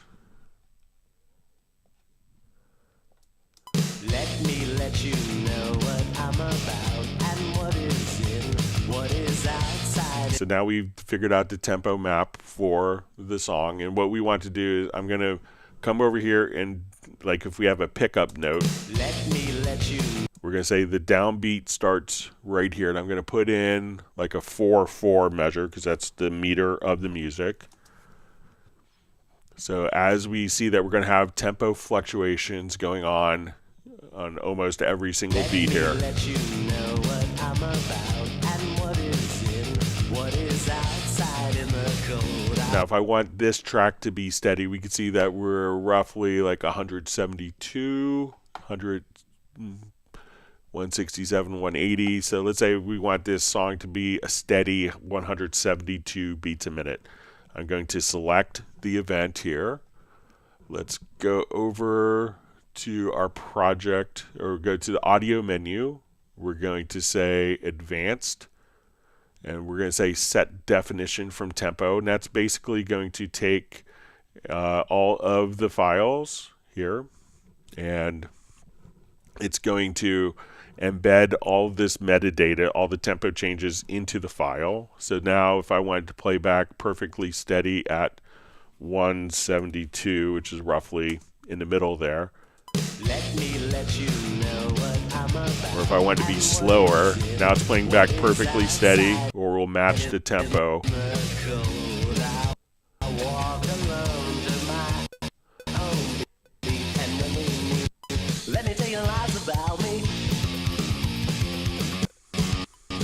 Let me tell you lies about So even now, if I activate the original tempo track, I can take this and speed it up. Don't you know you graduated last September from your third degree? It doesn't show 'cause you don't know. I was telling lies about me. Or if I want to take this and slow the tempo down here, or steady it. Shadows come alive when I don't have an alibi. Back to your original tempo. So what you want to do is select the file, go to project, we'll do our tempo detection. We will, once we have that tempo detection done, we want to, if there's a pickup note, if we're going to add other elements, we could define the downbeat. We don't necessarily have to do that if you're incorporating it into a different project. Then we want to select the event, go to audio, and we will come over to your audio menu, to advanced, and set definition from tempo. and then that should place it into musical mode for you automatically, and at that point it will follow whatever tempo is in your project. So everyone, I think Grandmaster Flash has joined us on the live stream to watch that, so everyone say hello to Flash Legend. Right.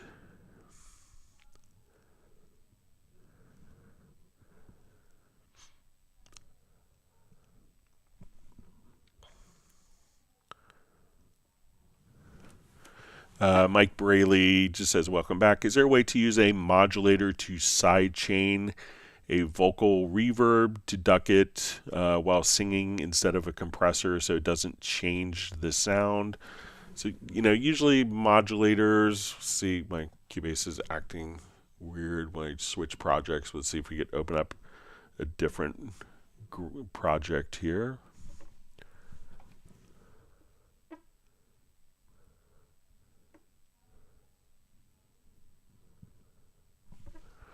All right, so let me see if we could.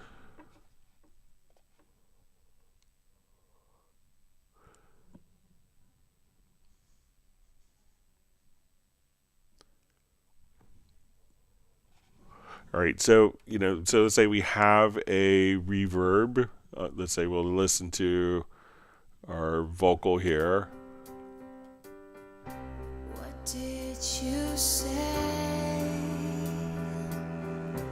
You wished it all. All right, so, we could do modulation on the reverb amount, but you may need something to actually be kind of like, usually when we do modulation, we could do kind of the source, of, so we could have the source kind of be like a sidechain input.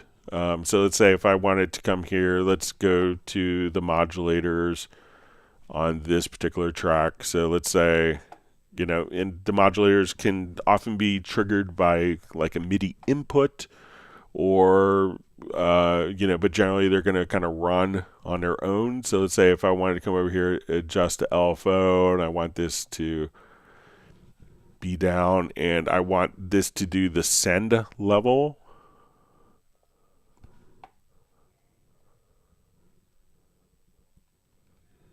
All right, so now we could have that send level automatically modulate down, and let's say we want to do this in whole notes. So we'll adjust our note value. What did you say? You wished it all away. Or if you want to do the opposite shape. For 1,000 years and a day. You were the party, the big event. I was your everything. Now I'm uninvited. Now, so we could also come over here and if you wanted to run freely, but I could also kind of trigger it by MIDI. So let's say if I want to take the piano part here. So if you have a MIDI part that's, well, let's try something. Let's say if I take this MIDI part, I'm in the Very Audio editor. And let's convert this to MIDI data. So I'm going to come over here and just extract MIDI from that. And now, let's say I go to the bottom here. Here's our MIDI part, and I want to send this MIDI part out to the modulator. So let's see if we could come over.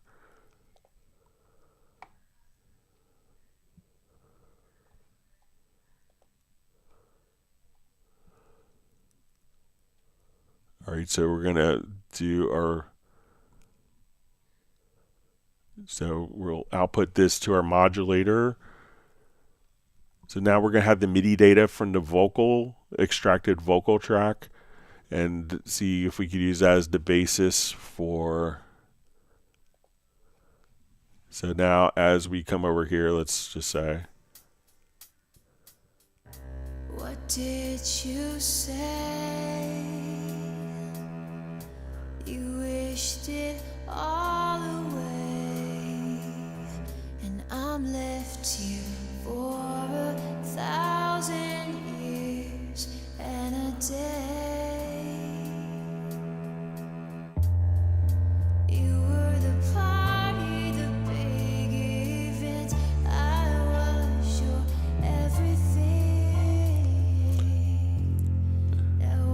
me just make sure that this is, yes, it should be sending out.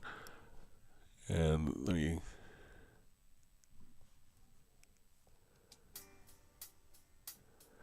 but you know, if you wanted to do like more of like a, you know, a gated reverb, you know, I mean, what you could do is, you know, just on, you know, like modulation may not be the best approach for that. But let's say if we come over to like, you know, the effects channels. What did you say? So let's come over here to the mix console. You wished it all away, and I'm left here for 1,000 years and a day.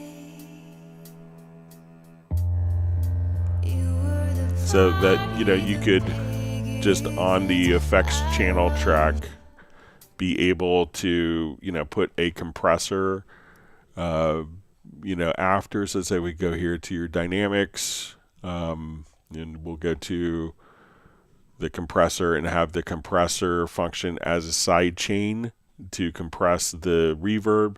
So, you know, generally the modulators will be kind of used to, you know, set like steady things, but not necessarily from, you know, like a gated source using an audio file as the source for turning on and off the plugin. So.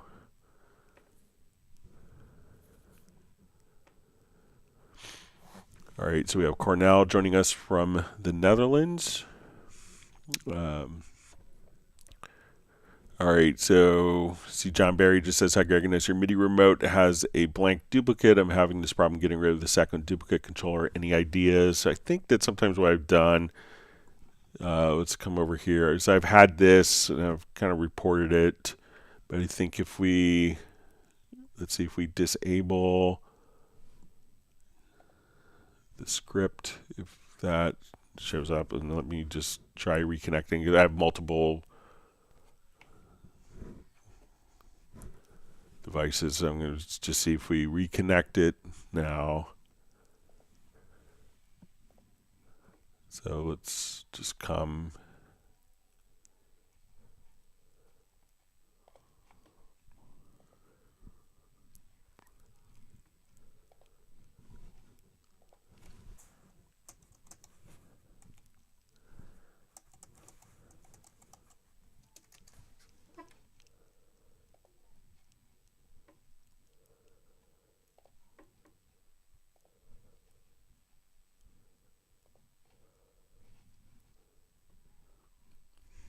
So let me just, but yeah, so I've run into that. I haven't found like a great solution for it. Let me just go ahead and just delete this one.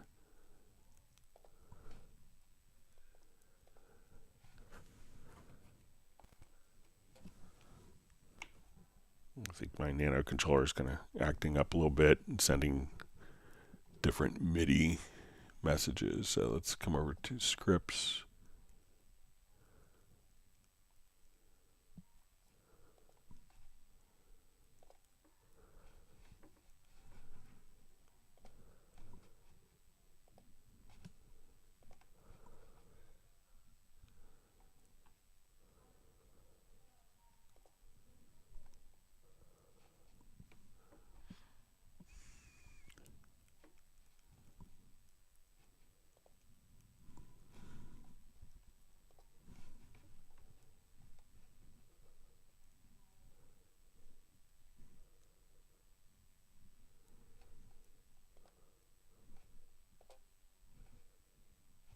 And now let's see if there's a duplicate port.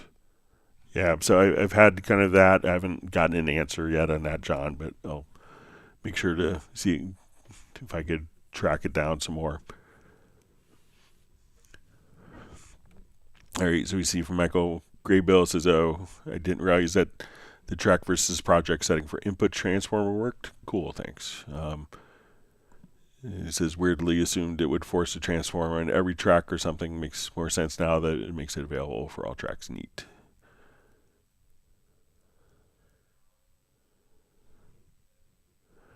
All right, Sonic Lab asks, my meter on the right side panel does not change automatically in response to audio levels. I always have to click on reset icon at the top.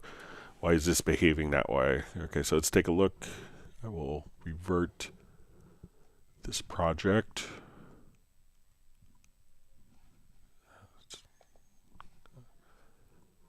Don't think I restarted my computer from NAM, so it's probably don't want to have to reset the whole live stream, so we'll try this again.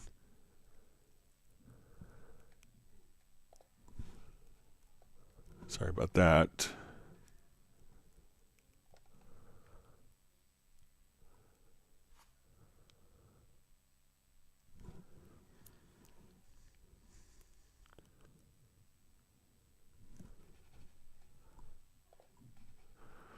Okay, so let's say we're just playing, we'll just solo this. All right. So when I go to my meter here, so I'll just put this into play. Let's adjust, let's say my mix console. We'll come over here and we can see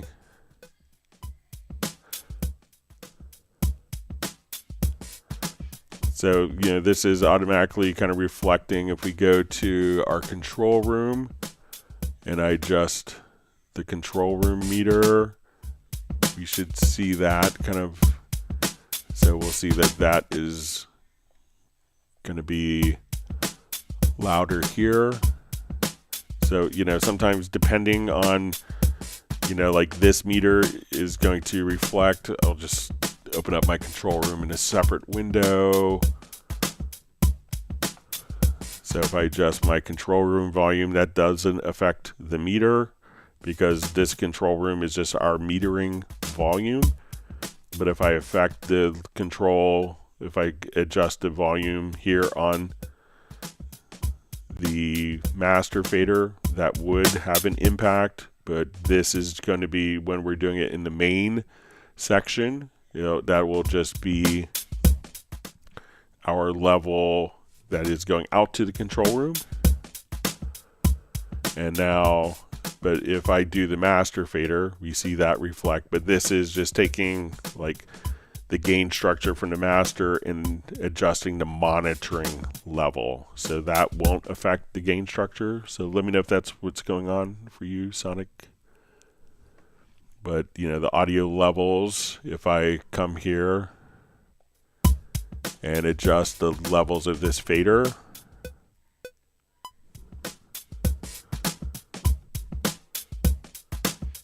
that is affecting it.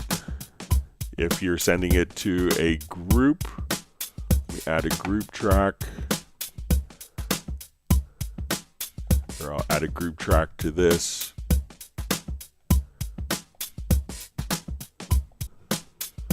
And now if we adjust,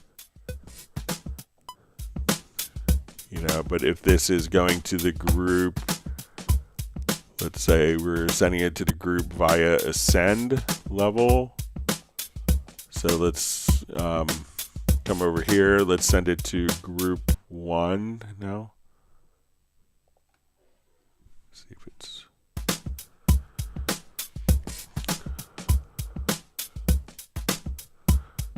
So I turn this on, and depending on if this is pre or post fader, so if I right click here and we move that to pre fader,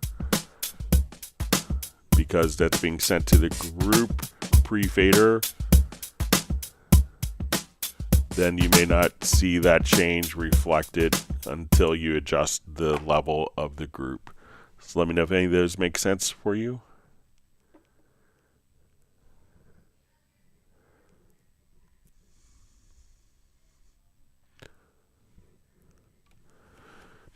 All right, Kamal Jeet Singh asks, hi, how can we get audio samples / loop automatically for our root key for our project, and how can we create new samples for our root key. Thank you. All right, so let's say if we're doing a project here, and I'm just starting off, let's say my project root key, I'm going to right click and we'll make sure that the project root key is active. And we want to set the project root key, let's say to the key of D. All right, and let's go ahead and let's audition some different loops. So let's say we'll come over to Soul Assembly, or let me just find some other, let's say Loop Mash library. Okay, so let's say I want to look for acoustic piano loops. So we could, now once we're here, we could just say, okay, we want to set our root key to the key of D. So as we play, we could audition. And these would all be set to our project root key.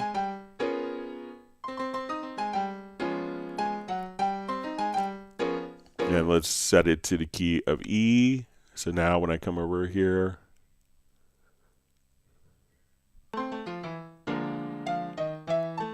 so as I would change the root, that would automatically just kind of change. So as we go to preview our different events, so we can see that. So if I have this will play unchecked, that will play in the original root key.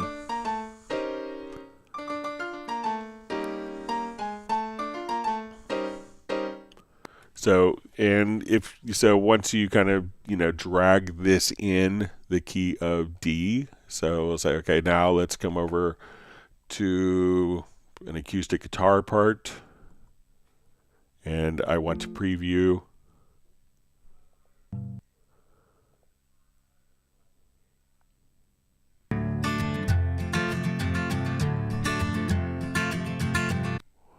So at this point, we can just kind of drop in the various samples. We can start them at, on the grid, and these will automatically be playing kind of in the correct key. They may not make sense musically, but so let's say we'll have our piano.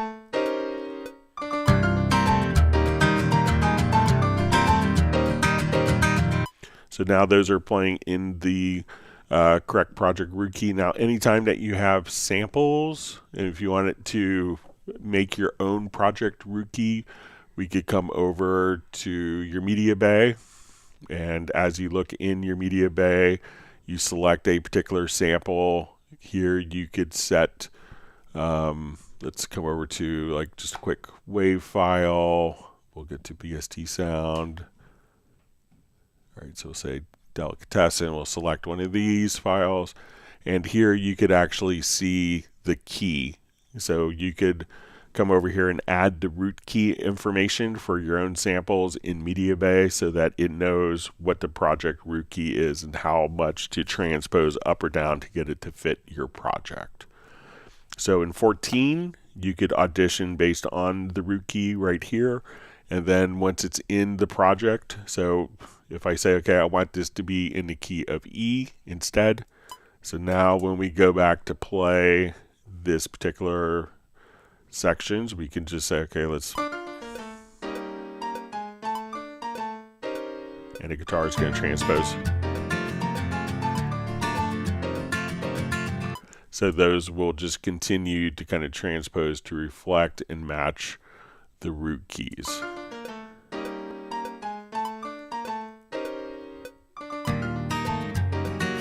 So that way we could just set the project root key and then all those audio files will automatically match.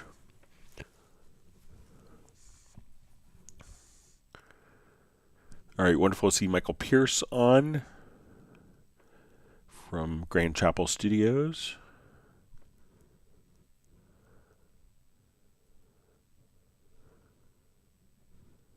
All right, great to see Matt Elston on.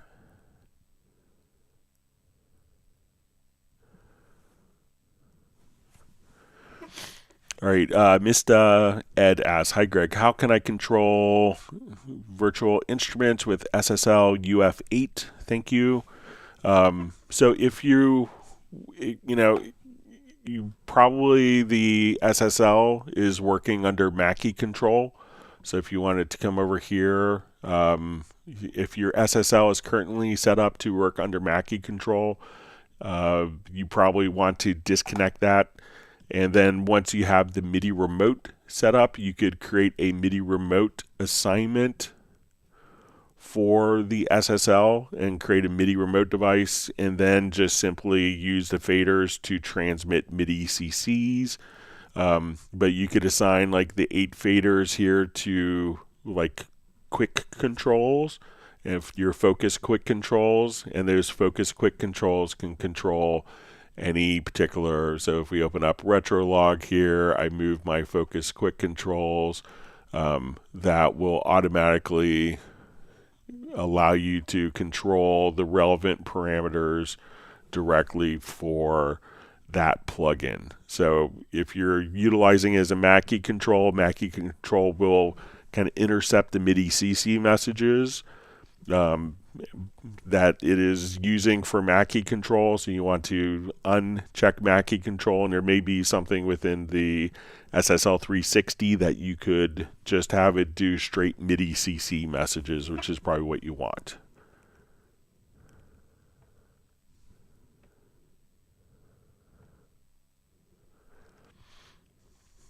All right.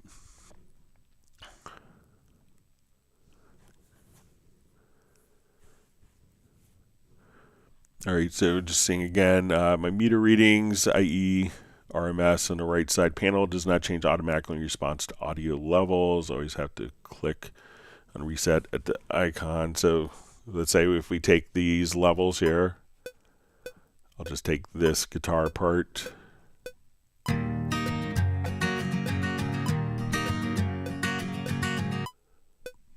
So let's go ahead and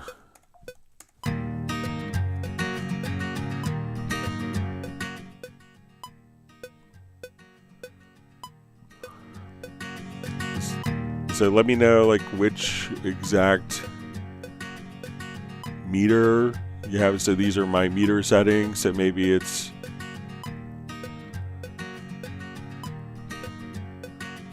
so just clicking on the meter settings here, but just like as I adjust the level of this particular track.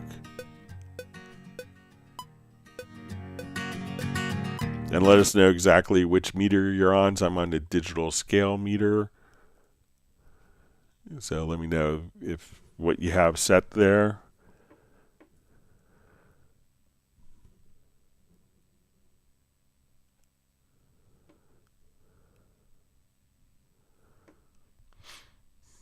All right. So Peter T asks, can you talk about when Cubase will sync better with Dorico, and what's the work being done to improve things? Something as simple as zooming in and out works opposite in both. As far as the mouse goes, so currently we could take any of our Dorico of any of our events in the score editor. So if I wanted to come over here and we look at this in our score editor, we can now, once we're in the score editor, automatically export as a Dorico project. Each program will have differences in editing. I'll bring up the point about the zooming in or out working opposite, but they are two different programs. But currently, this is a big step forward, being able to take the Cubase score editor and using the Dorico engine for notation, and then being able to export directly from here into Dorico, so that you can work seamlessly kind of between the two programs, get started here. And this is really just kind of the first generation iteration, and we'll see more coming in the future, but I'll pass on about this sync, about the zooming with the mouse wheel being consistent.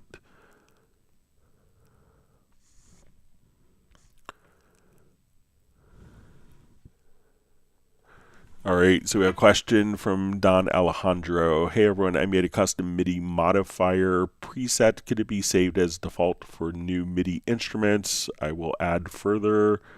Question.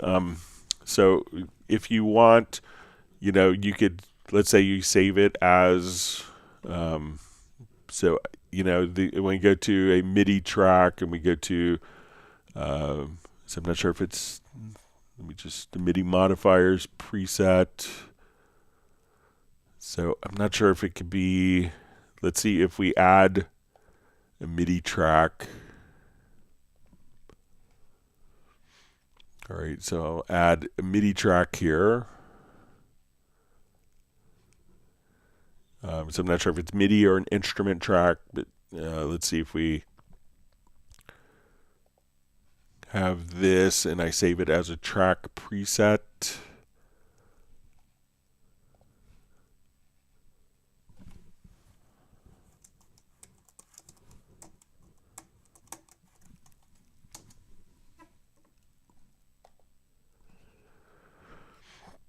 Okay, so let's see if we go to load a track with the track preset and we go to MIDI modifiers.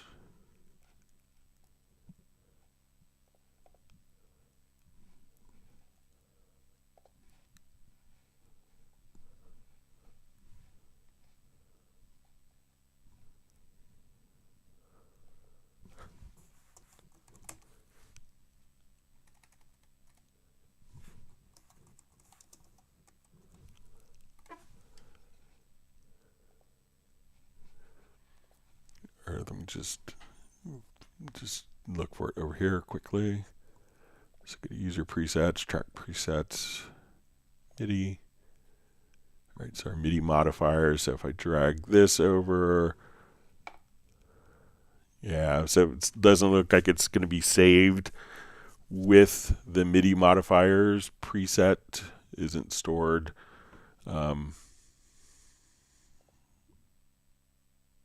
So I don't know of a way to do that, but I'll pass it along as feature request.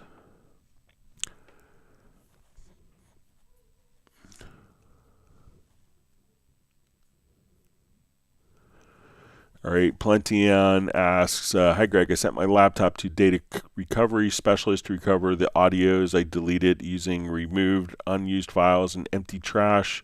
They can't recover it. Is there any way they can recover them? So generally, what I've been told by data recovery specialists is that the information is still on the hard disk until something, until something else is written to the disk.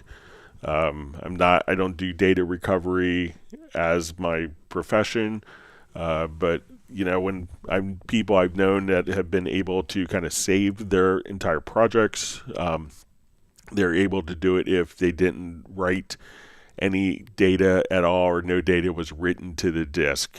So, but probably your data recovery people would be more expert than I am with that.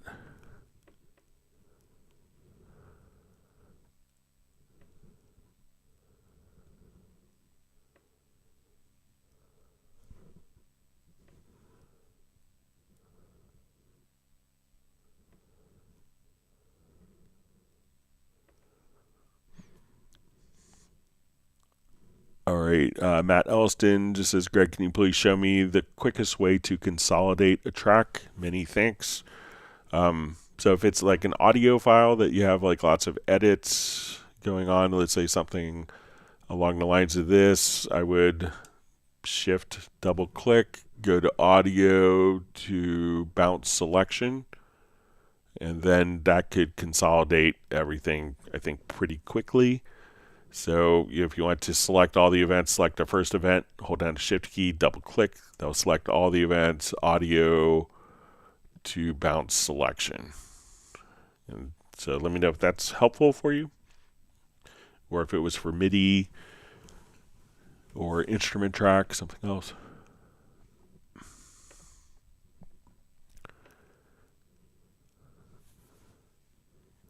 All right, Rami Arafat. Hi, after installing the last version of Antares Central AutoTune 11 Pro, all sessions that have an instance of AutoTune crash in loading. Antares asked me to try to disable ARA extensions, but I couldn't. What I would what I would do, see if when you start the program, if we start up, we can just say, let's come over to, I'll launch Cubase 13 to show this, but what you want to do is just to come over, hold down Alt Control Shift or Command Option Shift right after starting. So hold Alt Control Shift or Command Option Shift, and then try to disable third-party plugins. And then what I would do is resave the project without the auto-tune plugin, because it's kind of the ARA is going to kind of go through the plugin. Resave the project and then try to reopen it again. So that will allow you to kind of get in to the file, so that you could remove the instance of the plugin. Yeah, the plugin may show up as missing. Just simply come over and try to resave the project. Another method that you could do is, let me just exit out of this quickly.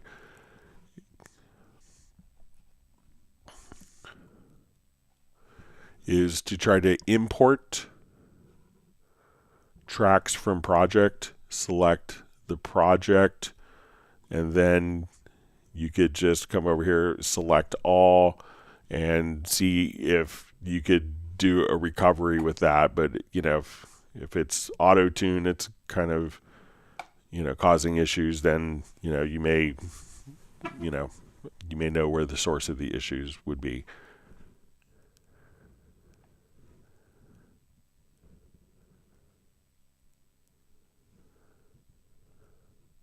All right, so we see Sonic Lab just says, sorry, I'm at the RMS peak and max readout at the bottom of the meter. All right, so let's go to the meter here. All right, so we see the peak and RMS max. So let's go ahead and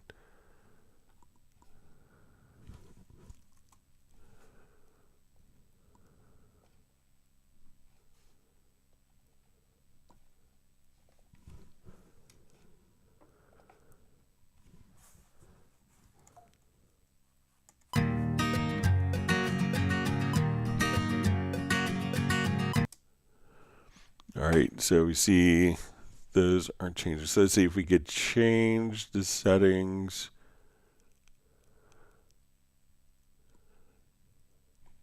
So let's see, it's all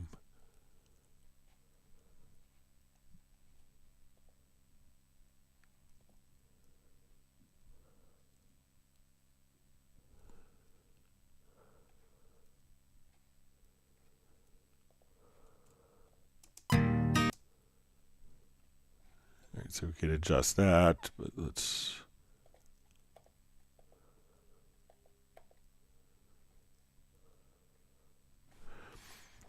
So I'm not sure if that's for kind of the entire project, but let's see if we.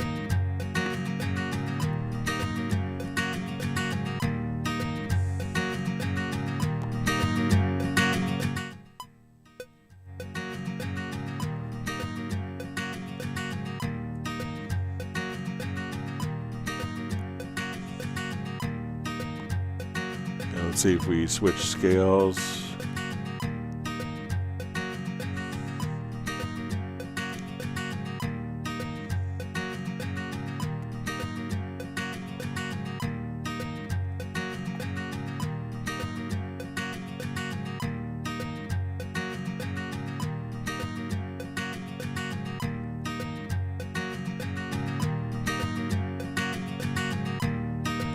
All right, so it looks like you can, if you just click here, you could reset, but that may be what you're doing already. Let me just, yeah, so, so maybe I will see if I could read up on what the logic is on that, but it may just kind of give you, I mean, it is showing kind of what the max level is. You know, so I kind of understand that it's indicating what the max level is, so maybe it's not as relevant for, you know, what you want to see if you want to see it kind of dynamically, you know. So you see the kind of dynamic nature of the meter, but this may be more like static kind of a representation. But I'll see if I can do some reading up on why that behavior. If you want to check back on Friday or send me an email so I can follow it up for Friday, you could email me at clubcubase@steinberg.de.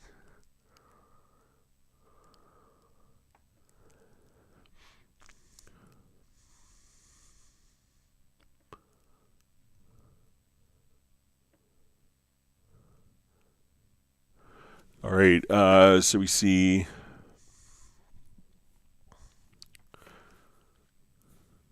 so Rami about the Antares crash. It says, and can you tell me please where to send DMP file, Cubase files to review the problem? You know, so you may want to send it to Antares if it's only happening with their product, but there is, like, when you recover from a crash, you could automatically send the DMP file in the recovery mode.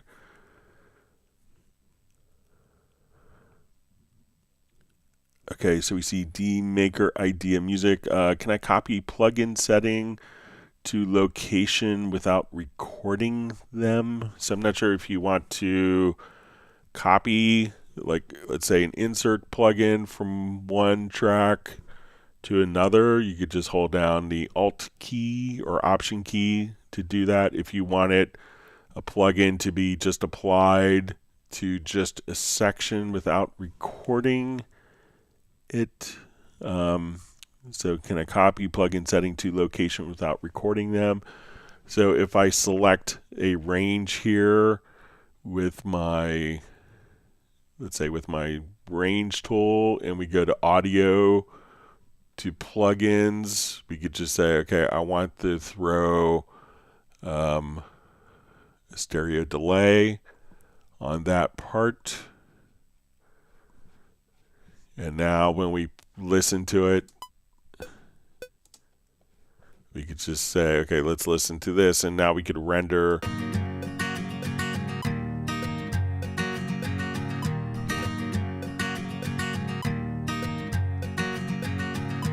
so let me just put something, let's say in the middle here.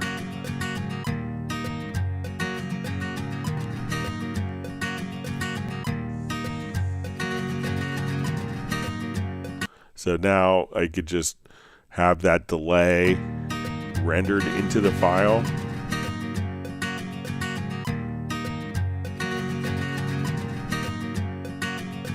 So if you, this way it's not recorded, but we could render the plugin into just a section of a file. So if I want the beginning to have a flanger, I could just come over here and choose a plugin. And now as we do this, let's adjust, let's say, our flanger time. So as we listen, and let's say at the end we want to put a reverb.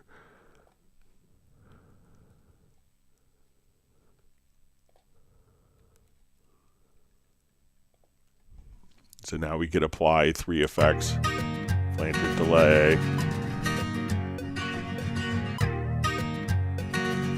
and then if I wanted to remove the delay without affecting the others, I could just say, let's delete that.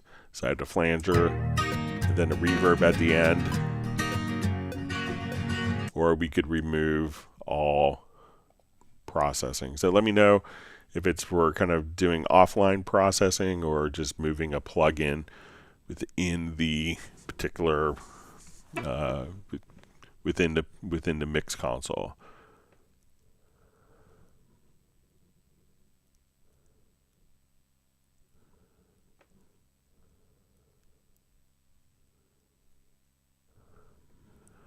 All right, we see Michael Teams from Weatherford, Texas.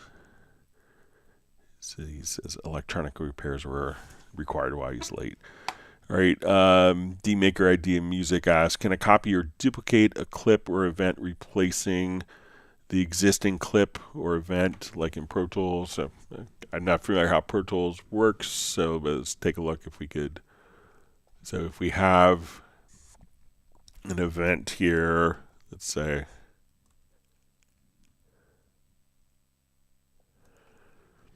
okay, so let's say if I have this event and it's overlapping, so probably one of the preferences that you could set, so if you wanted, if you go to editing, we could say delete overlaps. So let me know if this is kind of along the line. So if I take this event and I duplicate, now it's written over the other parts. So if I have like just this portion, I could just now duplicate, you know, if I'm sorry.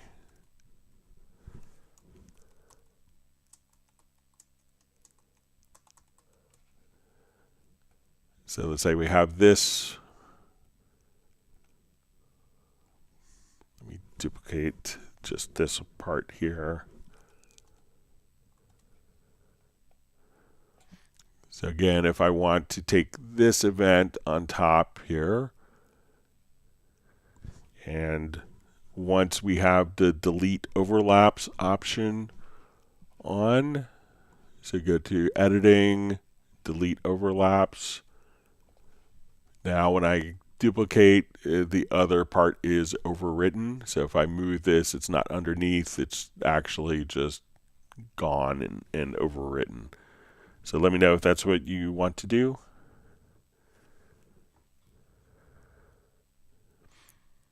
All right, and D-Maker Idea Music says from Biljoel Park, South Africa. Thanks for joining us.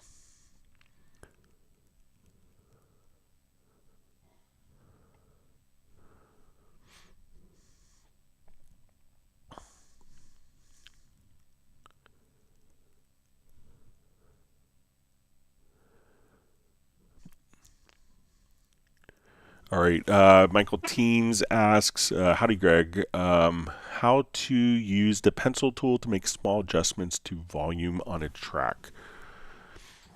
Okay, so let's say we want to, so now this is kind of changed, the behavior has changed in 14. So if I want to come over here, we could do kind of overall clip gain. If we switch to our pencil tool, we could see that we're going to be at kind of 0 dB. So we could, if we want to overall raise or lower the track, we could just kind of grab the line here. But if I wanted to just add a second node, we could increase, decrease, and unlike previous versions, we could see the exact dB amount to the right. So, you know, of the value, so we could just come here with our pencil tool, kind of click to add a node where we want the change.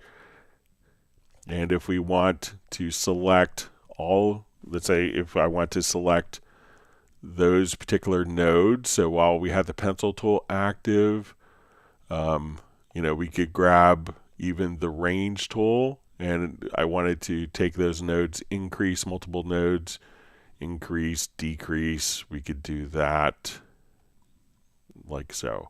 So if you want to just kind of grab the pencil tool, and if I wanted to select those and I wanted to compress using the pencil tool or tilt, so much like our other kind of editing automation tempo paradigms, I want to tilt that all, compress, bring that all down, compress or expand. We could do all that with the nodes in 14. You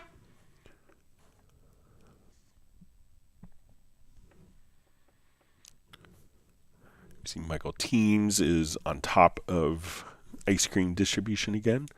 He wants people to whack the like button.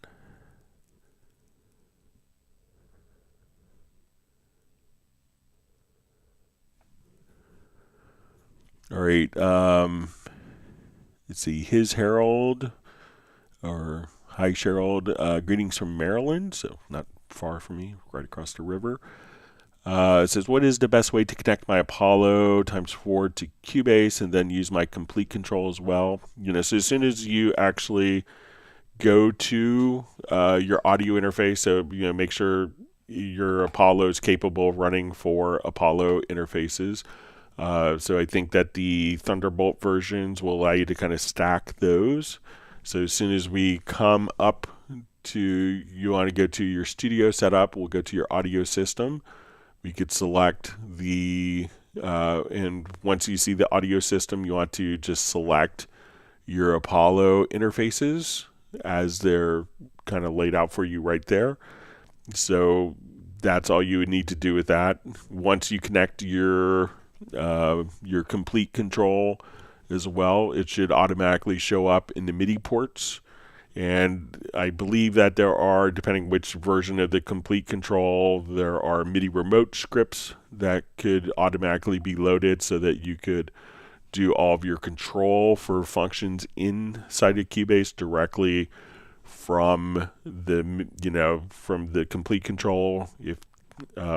So depending which one, but you could do all of your control there. I believe Native Instruments has their own script that they've created as well for tight Cubase integration. So, but you just simply, the MIDI controllers are pretty straightforward, and doing the audio controllers is just going to be going to your studio setup from the studio menu, and we will just choose your audio interface right there for your Apollos.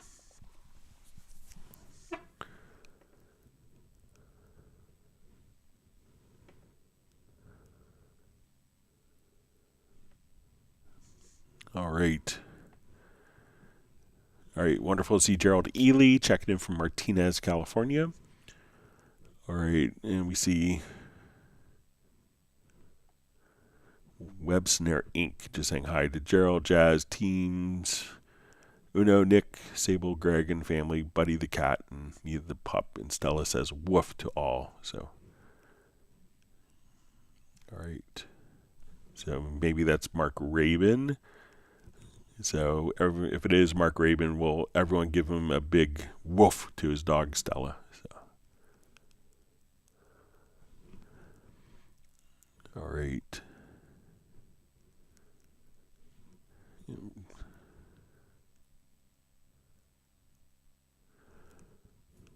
All right. So we see from about the complete controls is also how do I route complete control ins and outs. So once you have an instrument track, like if you wanted to just play an instrument, you'll see usually in Cubase, the default will be all MIDI input ports. If you have multiple MIDI controllers, you could play and access those from anywhere.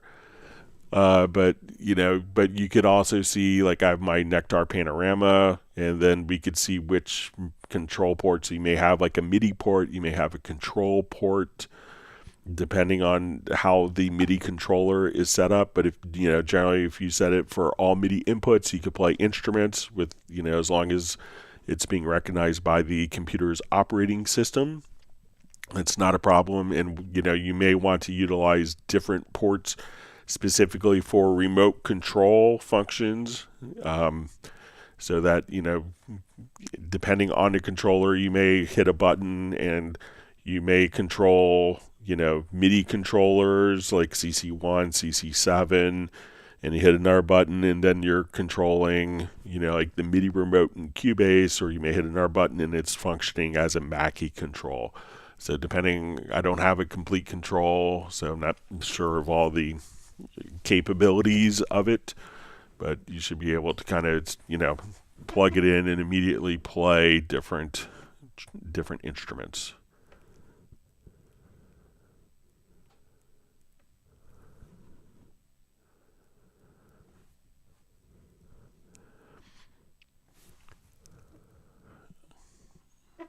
All right.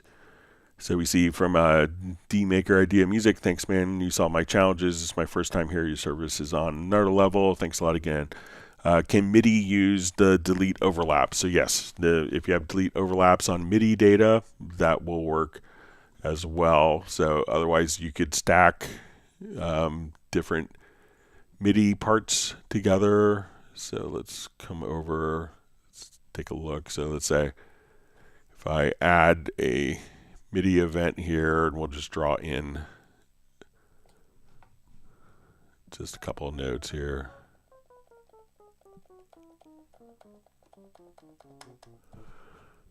All right, and we will color this differently. So I'll just come here, let's change the color to red. We'll make it Christmas themed. And we go to our preferences, and delete overlaps is still checked. Then now when I drag this over top and we move this again, those events that were there were gone. But if you had to really get them back, you could just still kind of recover them by extending. But you could now just delete those just by going right on board there. So the delete overlaps works for MIDI as well as audio. And thank you for the kind words, and we're glad to have you on the live streams and in the Steinberg family.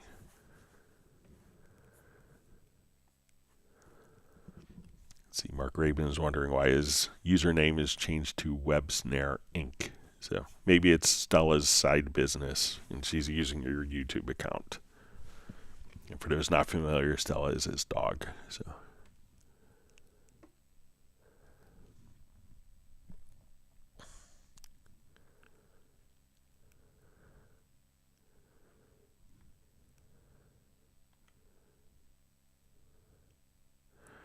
All right, so now Mark Rabin is showing up as Rabin Records.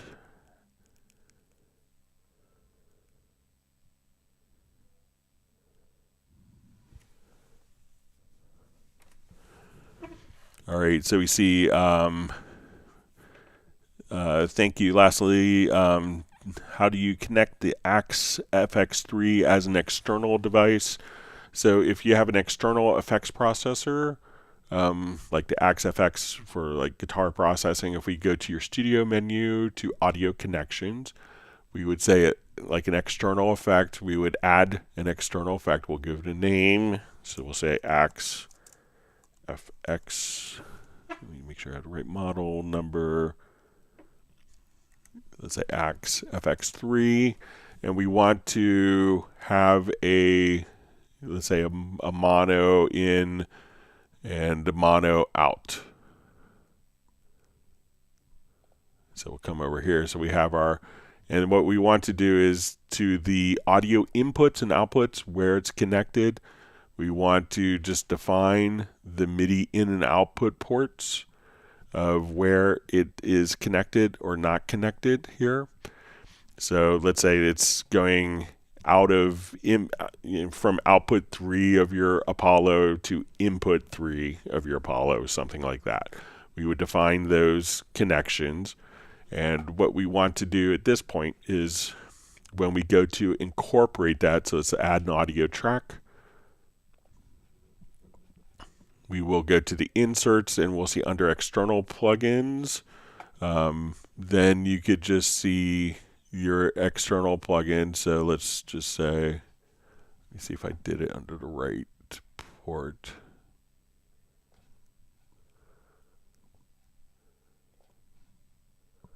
Okay.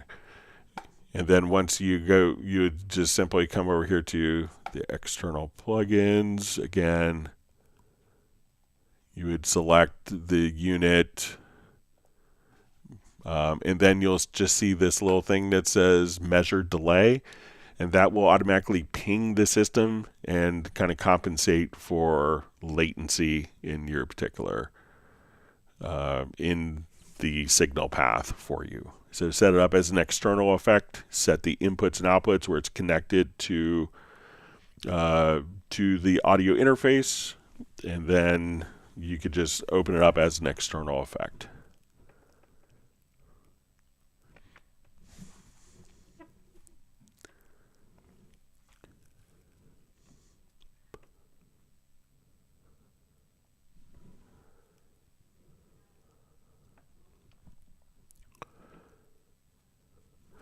All right, Achilles asks, hello, can we create our own folders with favorite plugins and then I install a new plugin, that plugin be automatically inside in one of the folders?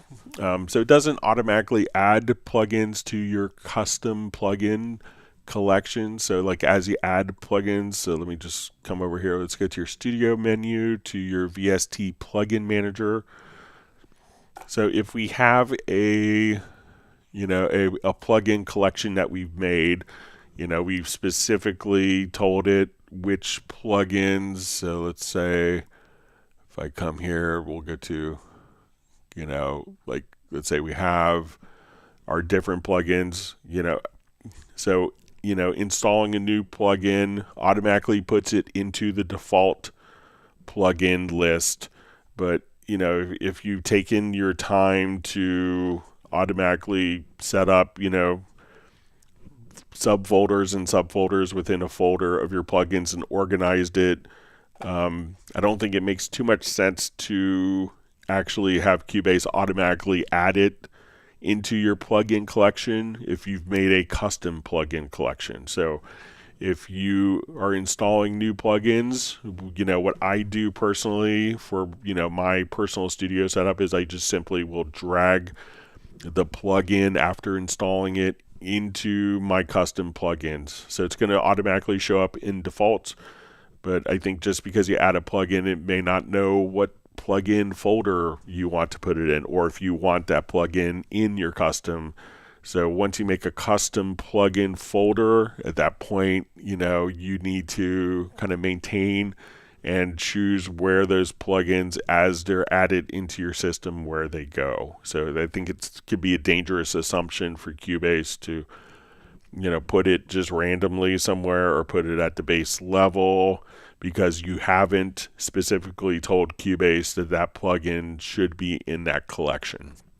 So when you create a custom collection, I don't think that thing should automatically be added to it. That could irritate a lot of users. So just think about, like, when I get new plugins, I will, put them in their plugin folders. I will take, snapshots of their screen, of their user interface, where snapshots.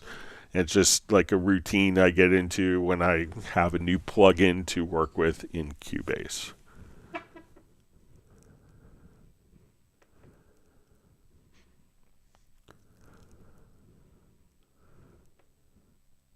Okay.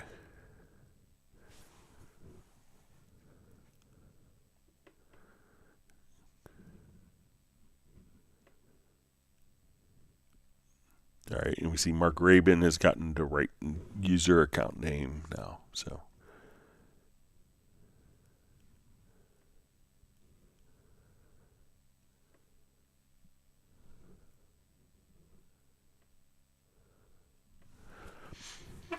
Peter T says, thanks for a reply regarding sync. I got Dorico in October, but do I now need the new Cubase? I'm on Cubase 13. Sorry to ask here, but as a composer, are there any live streams for Dorico like this would be so valuable? Yeah, so my colleague John Barron, who has had such a great time hanging out with at the NAMM show last week, he does Discover Dorico sessions. So they do live streams on the Dorico channels.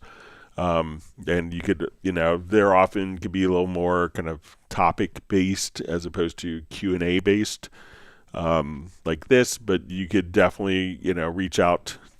But they do have lots of live streams, and Dorico team is amazing at doing, wonderful tutorial videos for their community. So, but yeah, there are Dorico live streams. It's called Discover Dorico.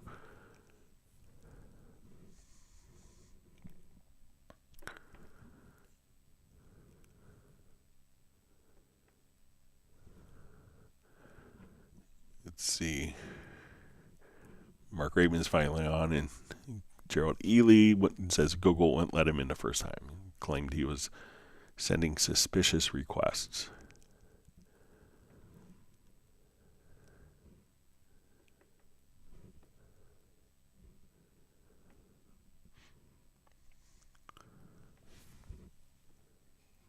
See some discussion of DeepSeek, new AI algorithm.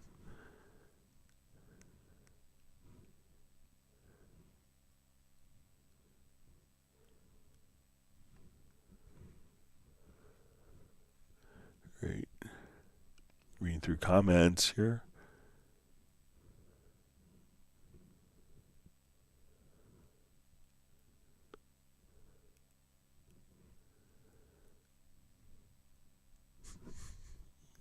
Great comment from Gerald Ely. Says he remembers when they said pay TV would have no commercials. Yeah, remember those days. All right.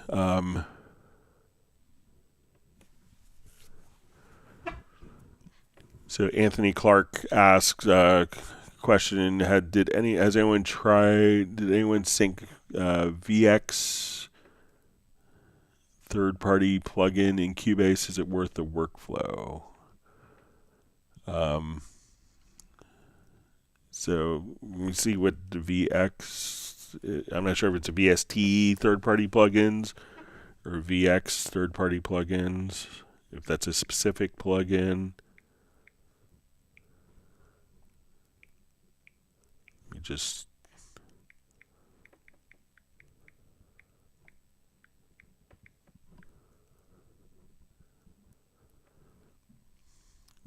maybe it's Waves. I can see a sync VX. Let me just look at it. All right, so I think that so maybe it's the Waves.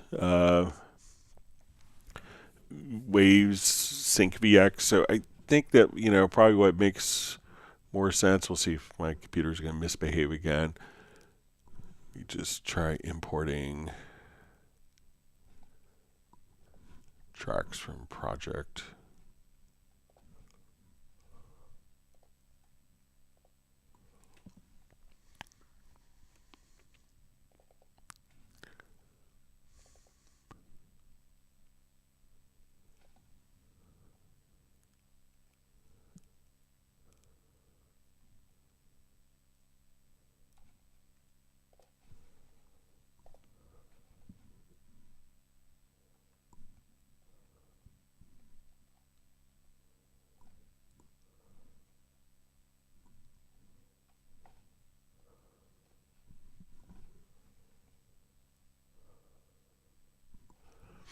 Okay, so let's say if we have, so a lot of times, let's say if we have this, like vocals, like this, we just,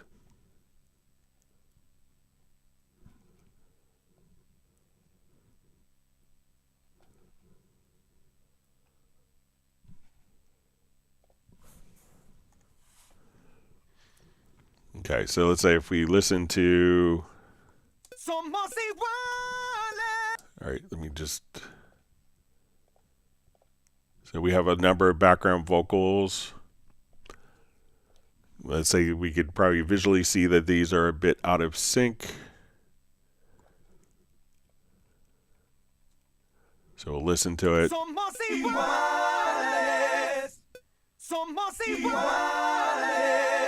So I could take one of these and just kind of use the auto align. And let's just add this.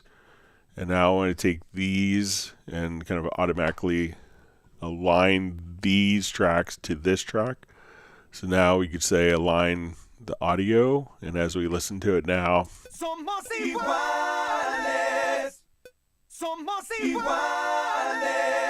that you could just tighten up stuff, kind of using the built-in auto align function. So, so I would probably start with that and kind of work with, the alignment panel, and you could just again access it right from here or from the audio menu. I think it's in here. I always do it from. Yeah, just open audio alignment panel, and then you could do a lot of the alignments. You don't have to have third-party tools for that.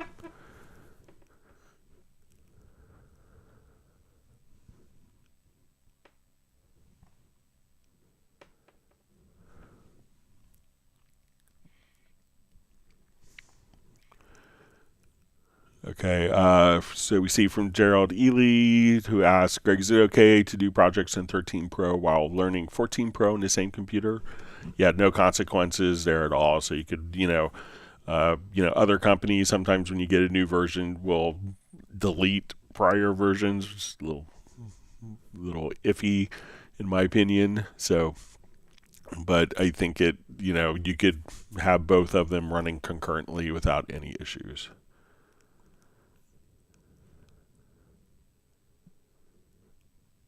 All right.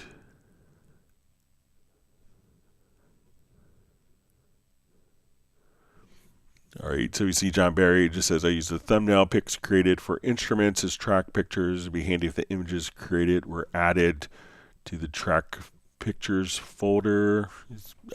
Yeah, so I think that, if you want to do the track pictures, that if we make our own,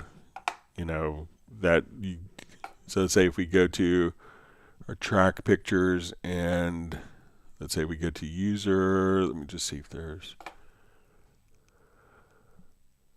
and we go to import, that you could just go directly to the track pictures folder. So let me see if I remember where to get it, if it's under,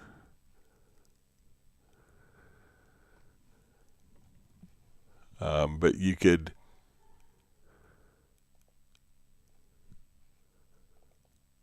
come over here and see if it's under like users.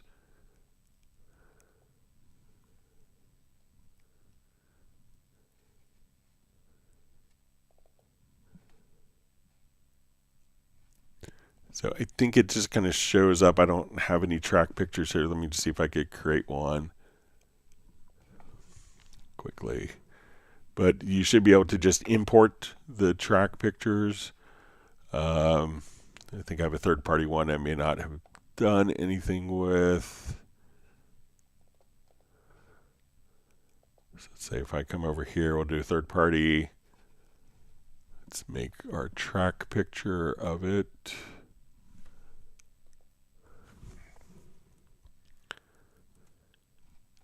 And now once we are in our track pictures area, you should be able to import, and I think it's,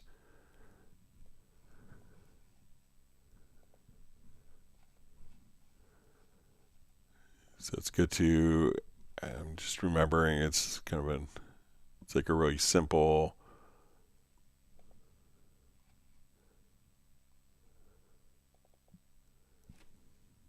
it might be like just in the pictures folder.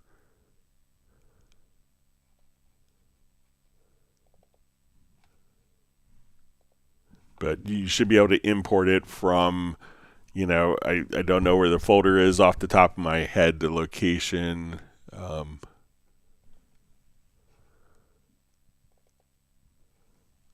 just take one quick look in here, see if there's.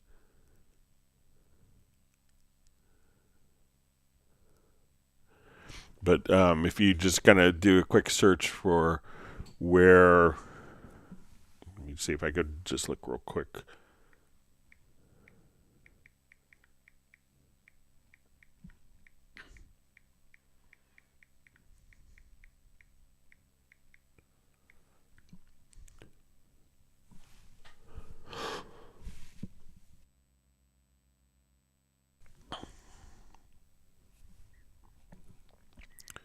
All right, I'll just.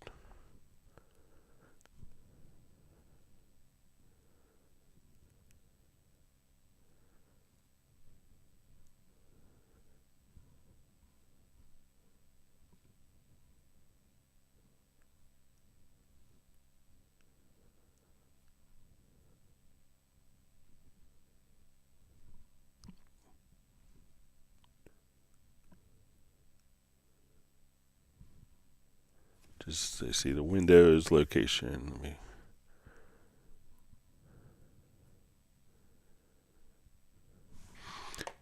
Yeah, but you should be able to import it directly. I'll take a look, see if I can find the Mac picture location for Friday, John. But you could import the pictures from any folder that you want.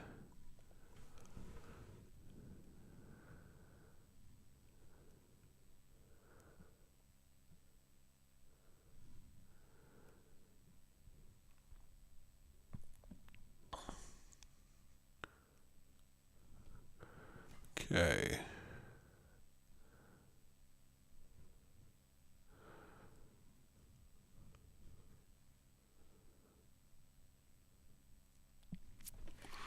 Okay, so we have Rishab, Saxena ask, when I change tempo in between song locators, cycle also move. How do I fix that?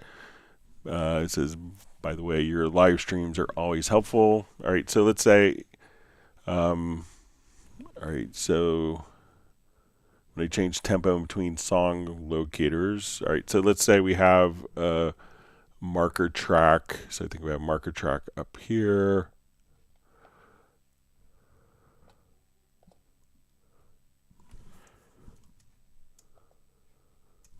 Okay, so let's come over. Let's say we'll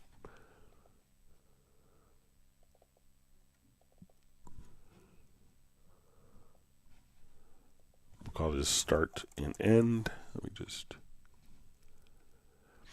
All right, so the marker tracks can be placed into musical or linear mode.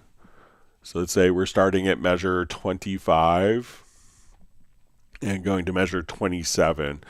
So when we take the marker track, you might have to right click to go to the track control settings, and then you'll see a toggle time base. Let's add that from the hidden controls to a visible control.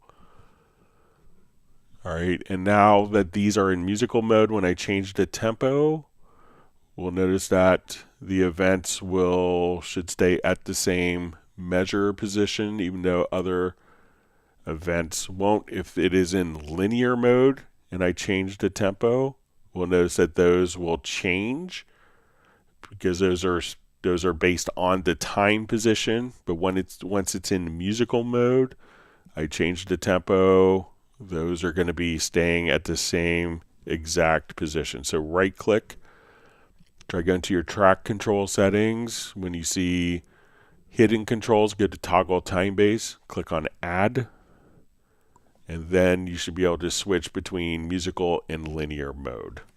So switch that, and I think you'll be all happy.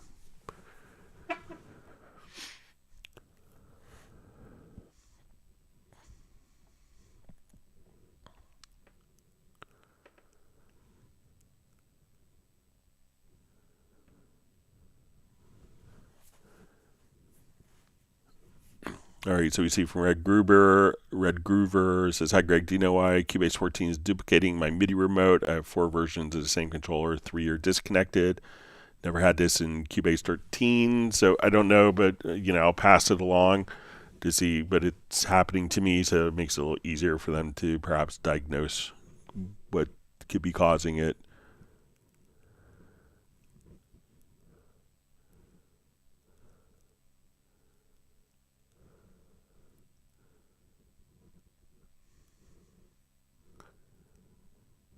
All right.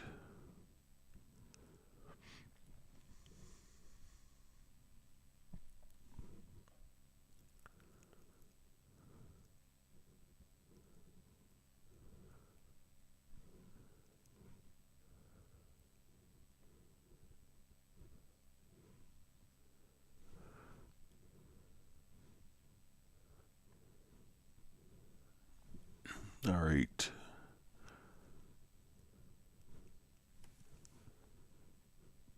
All right, reading through comments. So you see from Anthony Clark, that works, but the attack, visually it might need more work, but it helps the alignment. There's more features that can help the workflow, but didn't know how it works in Cubase. Yes, I don't have a copy of, if it's the Waves plugin, and maybe other people could share their experience.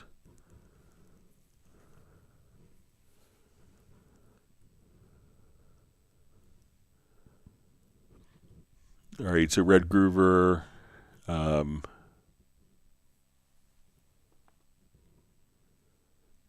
so shared on Windows, the platform, the path.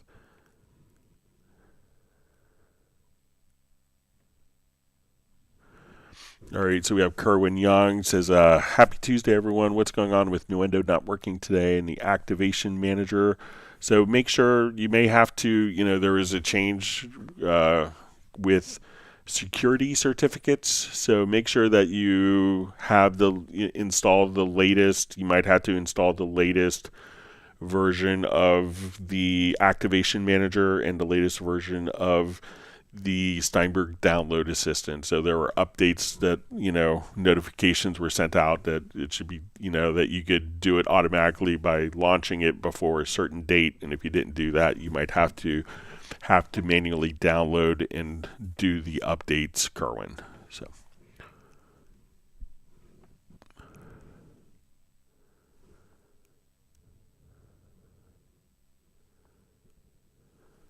All right, Michael Teams just says, Cubase, I notice that when I get a new third-party plugin, I bring in Cubase and make a picture of it for media. It is rarely all there. Sometimes it's half a plugin image, half background tracks. So I haven't run into that on my Windows machine, but let's take a look. We just did the picture for the instrument. So you see when you come over here, this is the one that we just did for the BBC Symphony Orchestra. That looks like everything kind of carried over. So make sure that when you're doing it, that you're not doing a screenshot, that you're actually just taking it from the camera icon at the top here.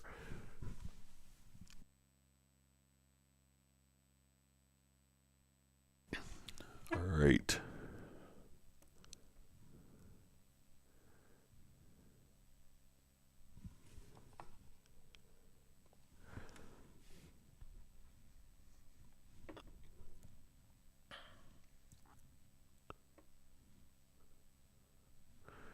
Okay, Michael Teams has granted root beer for everybody. Sounds good. Mark Raven just says, Cubase, tell us NAMM stories. So I was kind of mostly chained into the Yamaha booth. So we were by drummers, by kind of the acoustic drums where they kind of set the drums out and let drummers play all day. It was wonderful. I got to see so many friends. I got to see my friend Rob Arbitero, I haven't seen in 5 years. He's done a bunch of work with Stevie Wonder for 40 years. Lots of industry friends. I didn't really, at the booth, we had different concerts going on. I thought Dave Weckl was really great.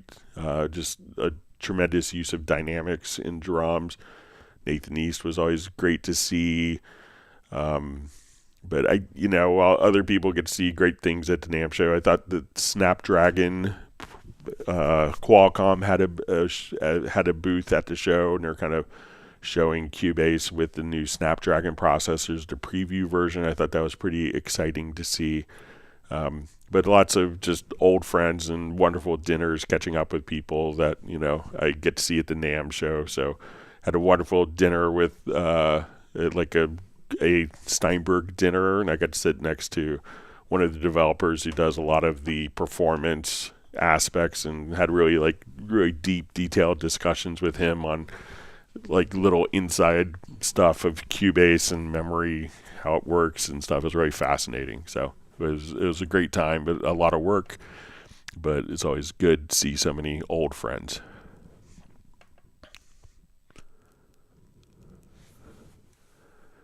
So yeah, I'm usually kind of stuck. I was fortunate I got to hang out with John Barron, and he was doing Dorico stuff as well as while I was doing Cubase stuff in our area.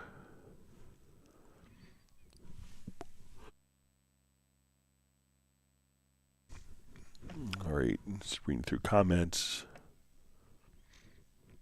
There you see Kerwin Young says it's working now. So.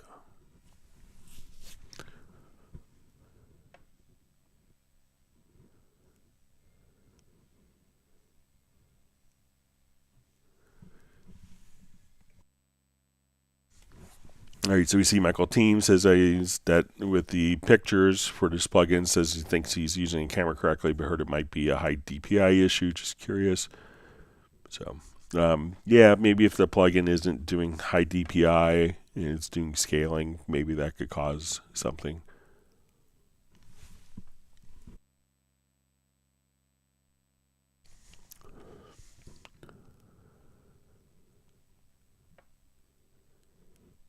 All right, so let's go to some of the questions that were mailed in. A number of questions, so let's get to those.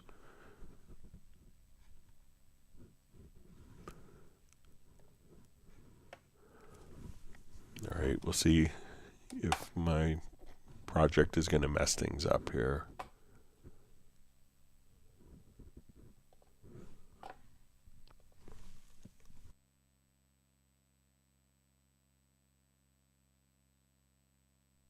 Doesn't like my project that I made here. All right. And you can see that like after you get a crash, you could just do the send log files to Steinberg right there.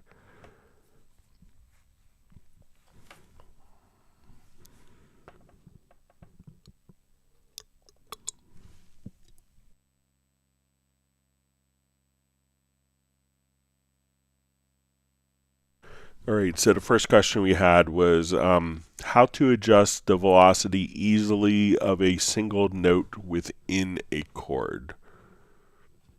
Okay.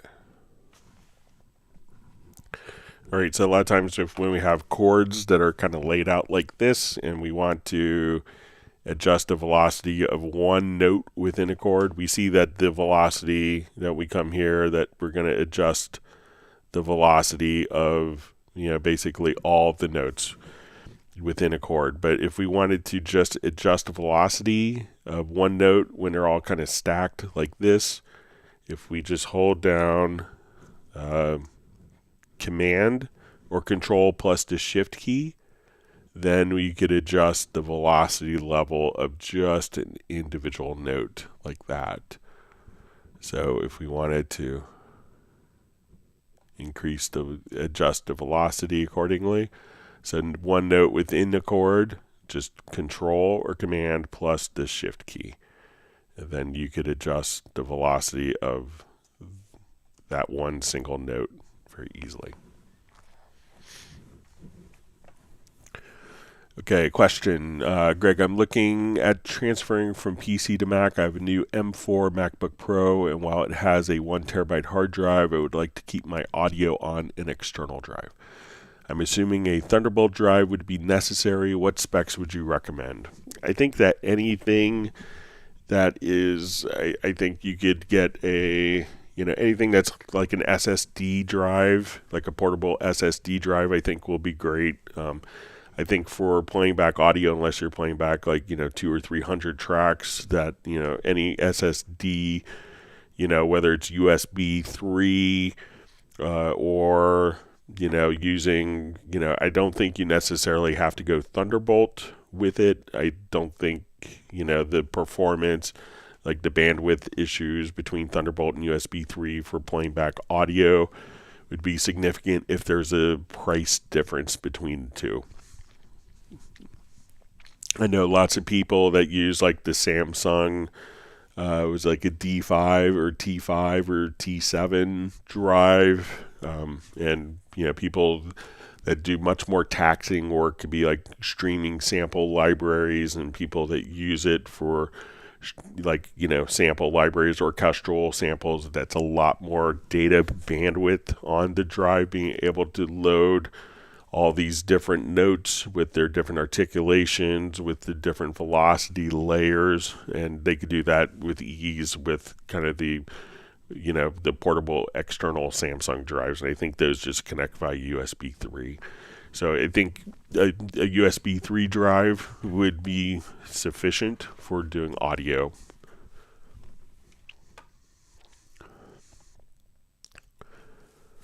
All right, question.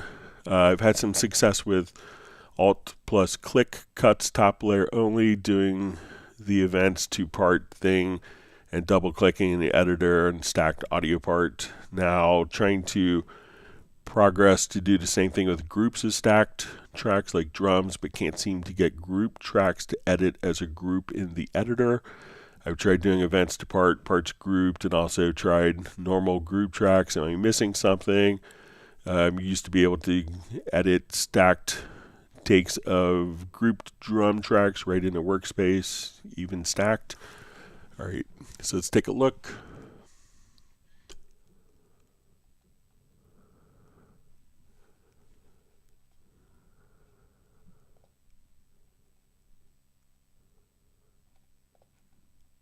All right, so let's say we have a number of grouped parts here.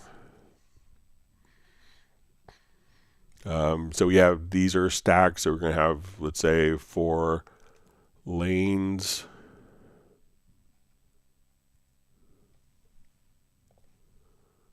All right, let me just...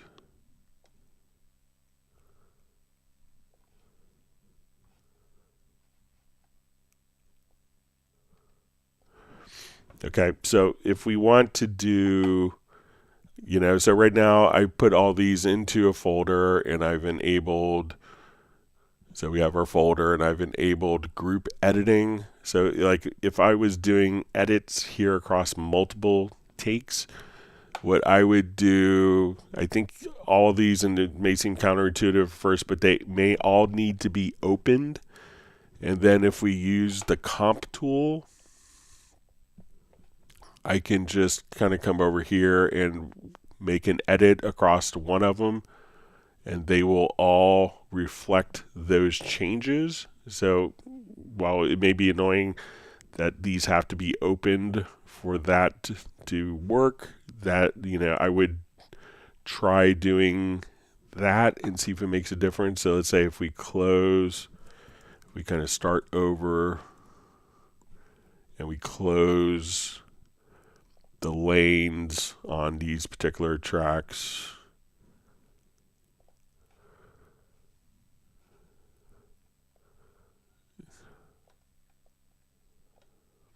Then now when we open these, it looks like that might have taken.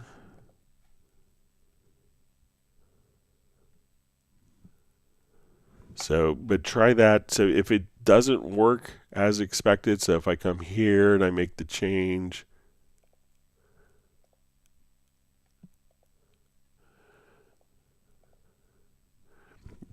so try opening all the events and then make an edit. So if we just come here, let's say, okay, now I make this edit, it's going to be applied to all of the events. So you could just kind of make multiple edits that way.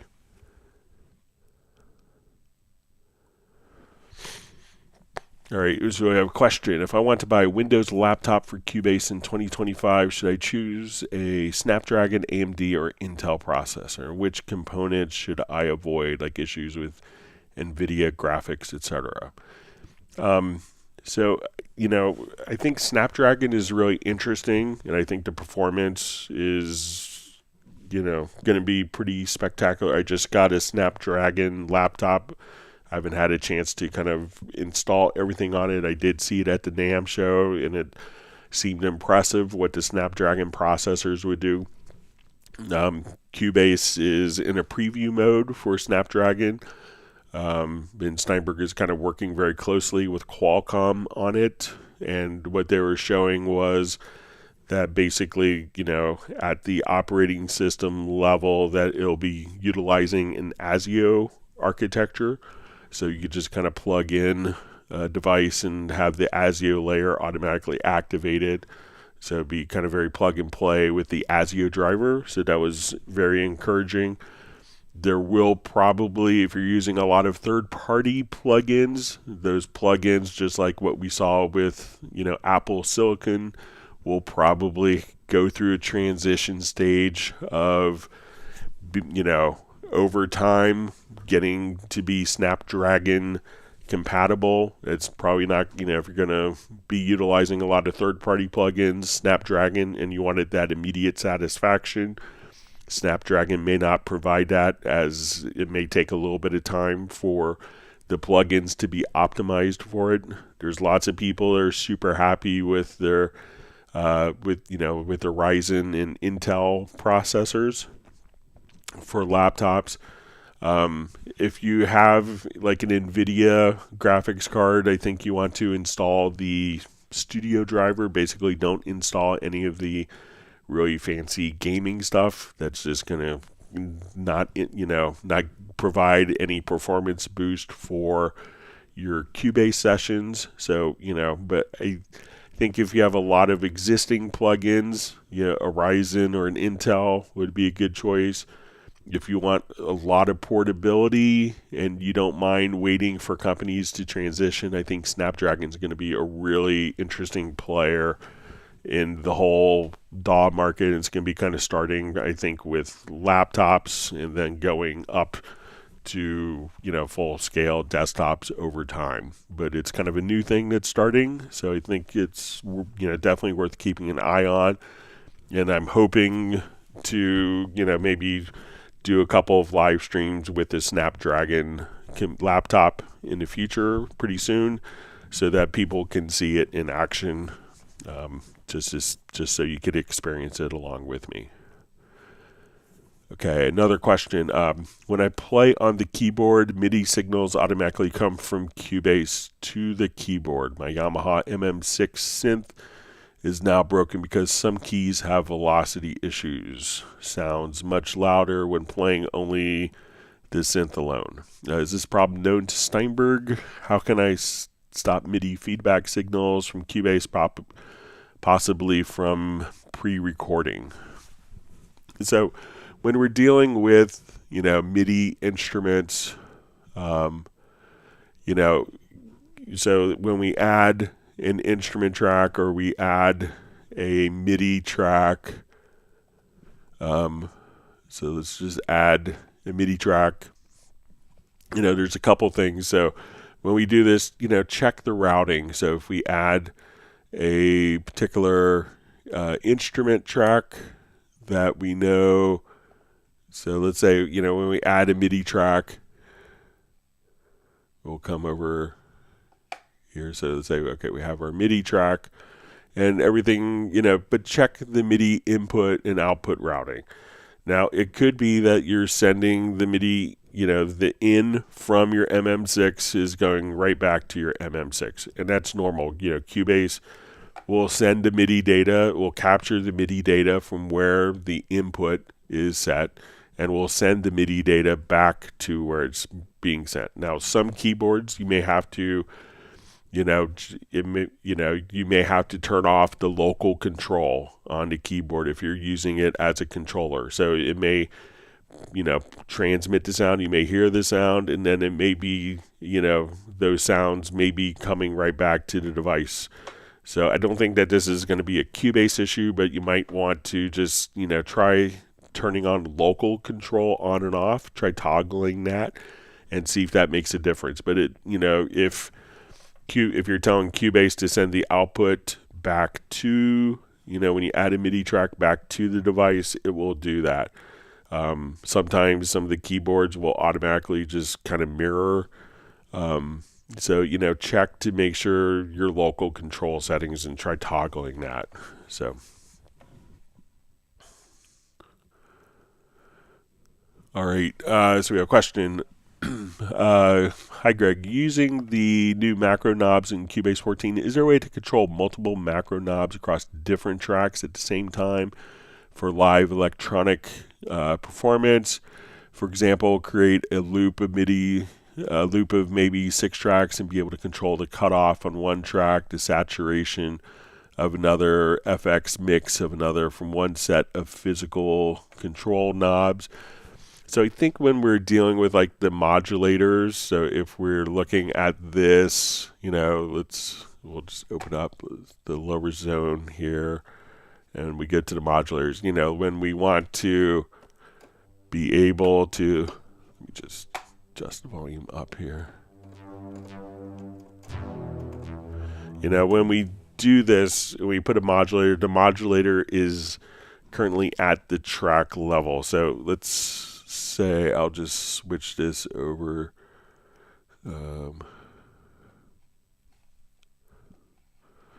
So say if we put a macro knob here, so I'm going to have this knob, and let's control, let's say, part of the synth. So I want to control this. I want to control the volume. I want to control, let's say, the panning.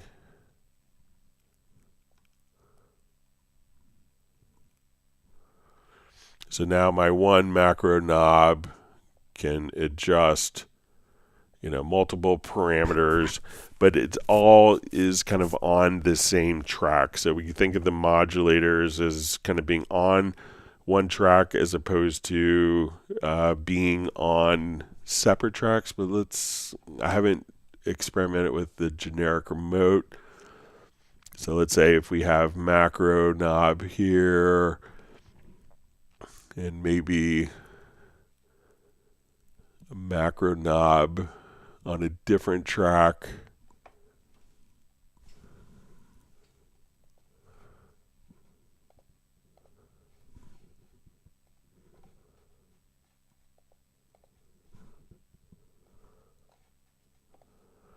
So let's see if we get maybe to the generic remote. I don't think that, I think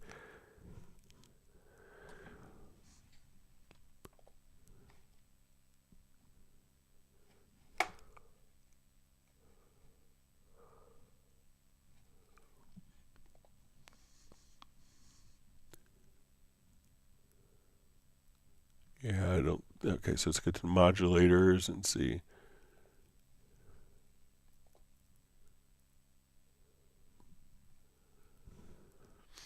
Yeah, so I think this is still going to be kind of a one-to-one thing. I will see if I could play around with it some more, but I think it's going to be the modulators were kind of intended for one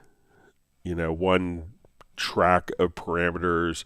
That the modulators are tied to the particular track and not kind of globally set to work across multiple tracks. All right, next question we had. Greg, in a key editor with more than one MIDI channel on a track, is it possible to select all the notes of one specific MIDI channel? This would be helpful in cases where you have the exact same notes duplicated on two channels. Okay, so let's say we have our MIDI tracks here. So let's say these notes are MIDI channel 1.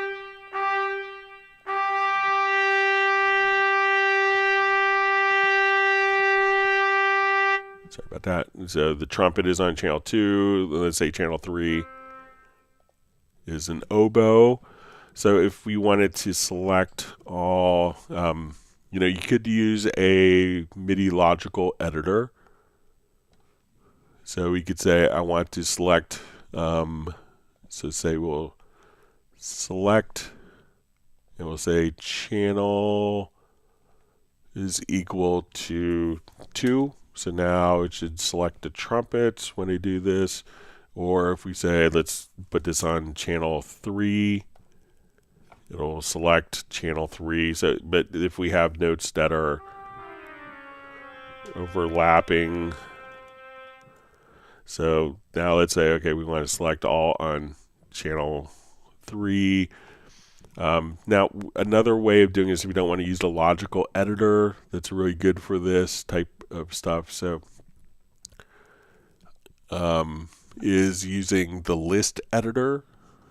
So if I come here, we could say, okay, I want to take all notes on, like this note here is on channel 2. So here we could just choose our focus, and we could say, I only want to see the event channels. I'll hit Control A or Command A, and now all those notes we can just simply select. So if we want to see the list editor, so I'll select all,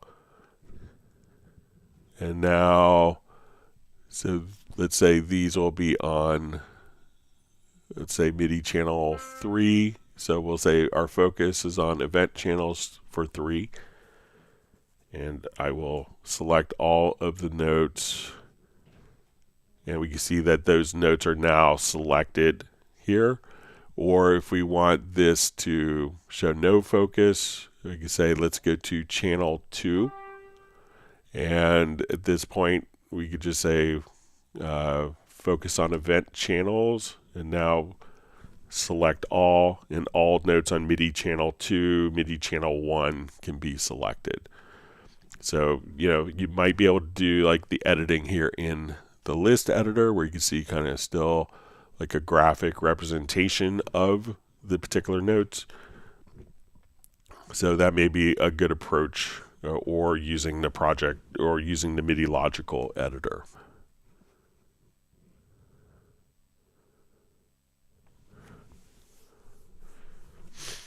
All right, so a question. Hi, Greg. I have a huge problem. All of a sudden, Halligan 7, Groove Agent 5.5, and the grand piano have stopped working. They load, and I have MIDI signal, but no sound. The strangest thing is that sometimes they work. This is causing me a lot of problems considering I have clients in the studio all the time. Hope you can help me. All right.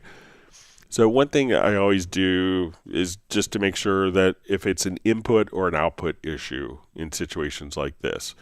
So let's say if we come over here and I wanted to put this on, we'll say instead of MIDI channel any, let's put on channel 1. So as we play,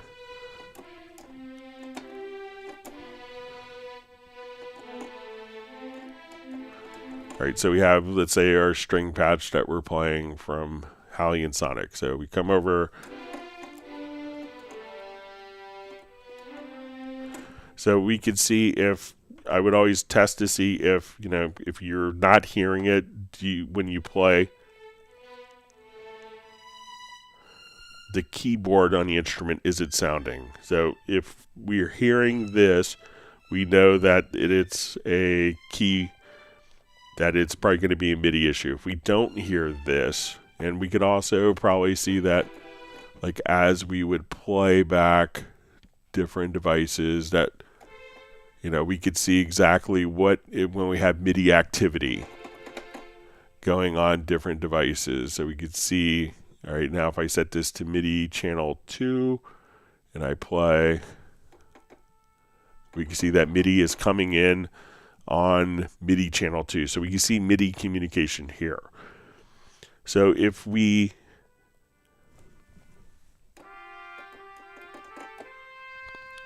playing the trumpet and we don't have it from MIDI and we don't have it from the keyboard, and we hear it from the keyboard, we know it's a MIDI input problem as opposed to the instrument.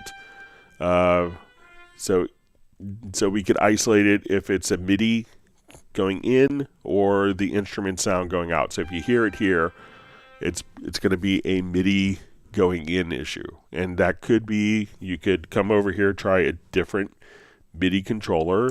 So you could try, if you hit Alt or Option plus K, the QWERTY keyboard, to see if that makes a difference. And sometimes what happens in this scenario, there is a MIDI preference that could kind of shut off MIDI coming in to going out to instruments in real time. So let's say if we go to your preferences or settings and we go to MIDI, make sure that MIDI through is checked there. And if MIDI through is checked, you know that the incoming MIDI is then being sent through Cubase to go out of its routed port. So try those things and see if that makes a difference. But, first isolate it. See if you could isolate it to, if I play the instrument from the keys, do I hear it? If you do hear it, then it's going to be more of a MIDI communication problem as opposed to the instrument not loading or playing back.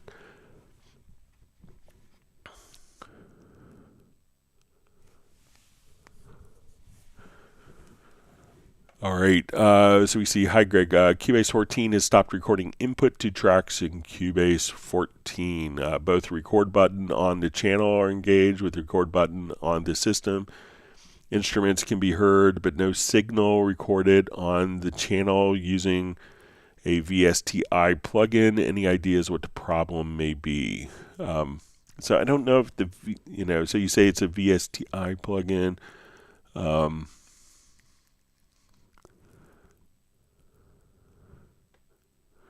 So, usually when this is happening, so sometimes if it's an audio thing, it could be like, and if you're on Mac, if you go to the system preferences, you go to security and privacy, to microphone, you may have to come in here and make sure that Cubase is set up to have permissions.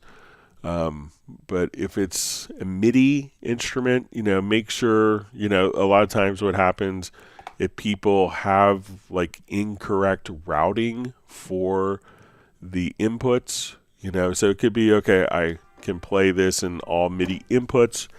I'm not kind of, if, I'm just going to reread it. So it says they're both, all right, it said record button and monitor are both engaged. The instrument can be heard, but no signal recorded. So, make sure that you actually have the correct MIDI ports, like the correct MIDI routing, that's not going somewhere else. Or, sometimes people, when the MIDI controller is maybe set to a different channel here, you may pass, but it may not actually be sending the correct channel into, so if you have like, try setting this to any input under the MIDI input port and see if that makes a difference. And also make sure that you don't have any input or project, track or project transformers enabled, because that could be filtering out notes. And, also come over and just check if we go to the MIDI track itself, go to the MIDI inserts, go to the MIDI monitor, and see what happens. As soon as we have notes here, we could just come right over and just see exactly what notes are actually and what messages are being accepted from the MIDI controller. So it's always a good thing to do.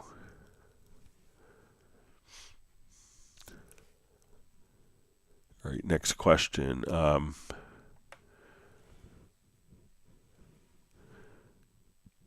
right, so my question is, how do you move multiple snap points simultaneously at the same time? Example,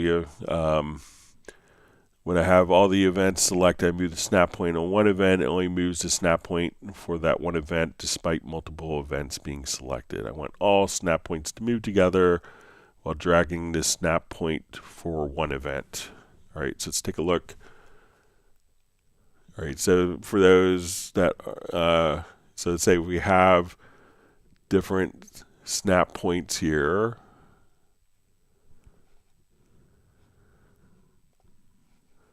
All right, so I'm going to just move my snap point right here at this transient.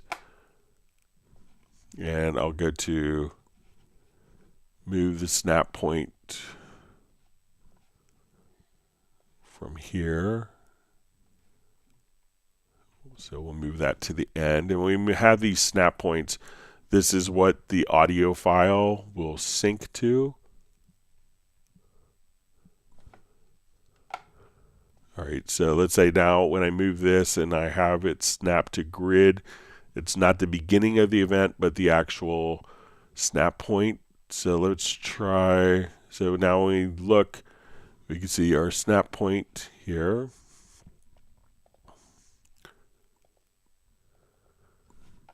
Just change the preference.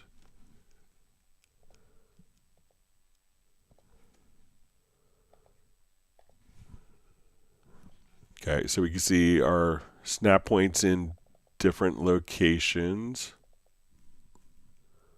Let me move this one out. Okay. All right, so I'm going to select these events. I'm going to move the cursor here, and let's see if we go to audio, and we say snap points to cursor.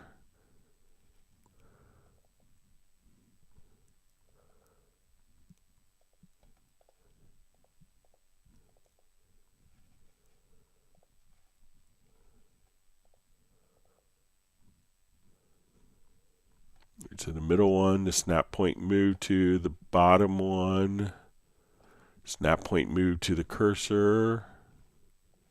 Let's check the top one. All right, so it doesn't look like I can move the top one, but the bottom two. Let's see what happens if we select two at a time.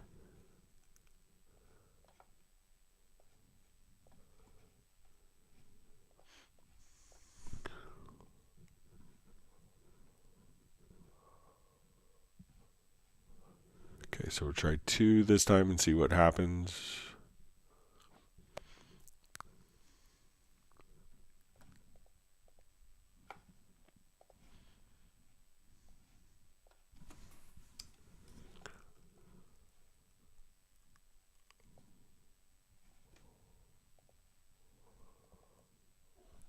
So snap point there moved.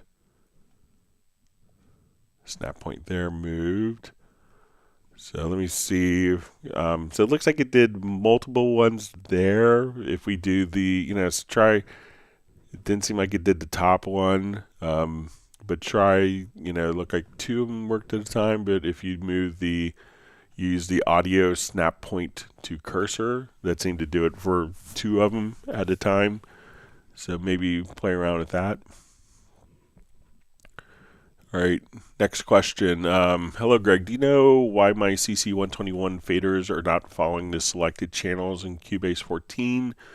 My fader works fine and controls the volume, but when I select any other channel, it does not jump the level fader on that channel. All right, so let me just turn on my CC121. All right, so I'm going to adjust my levels varyingly here. Let's come over.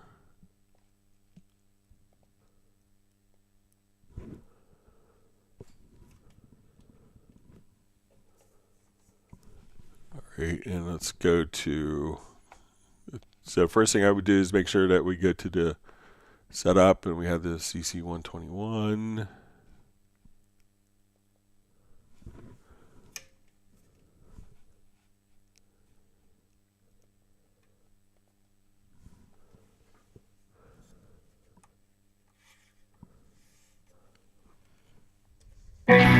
So let me just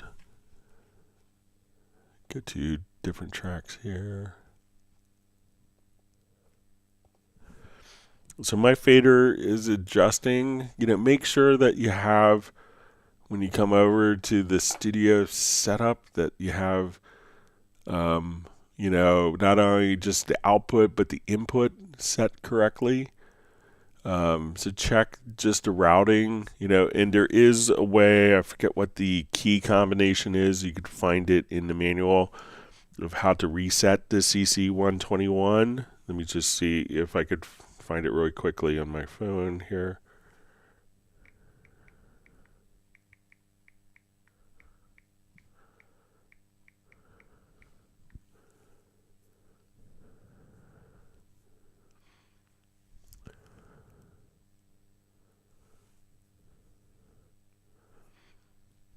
All right.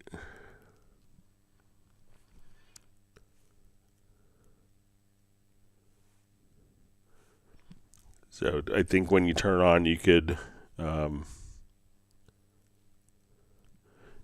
by pressing buttons, automatically have it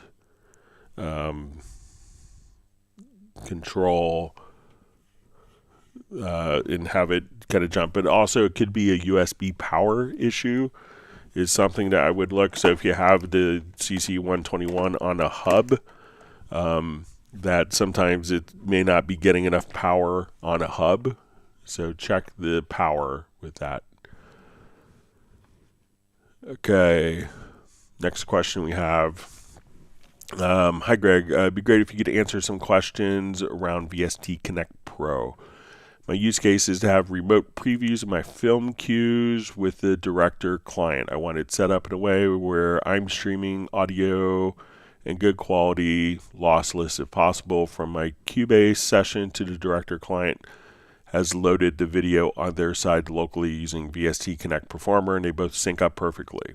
Is this a possible use case for using VST Connect Pro?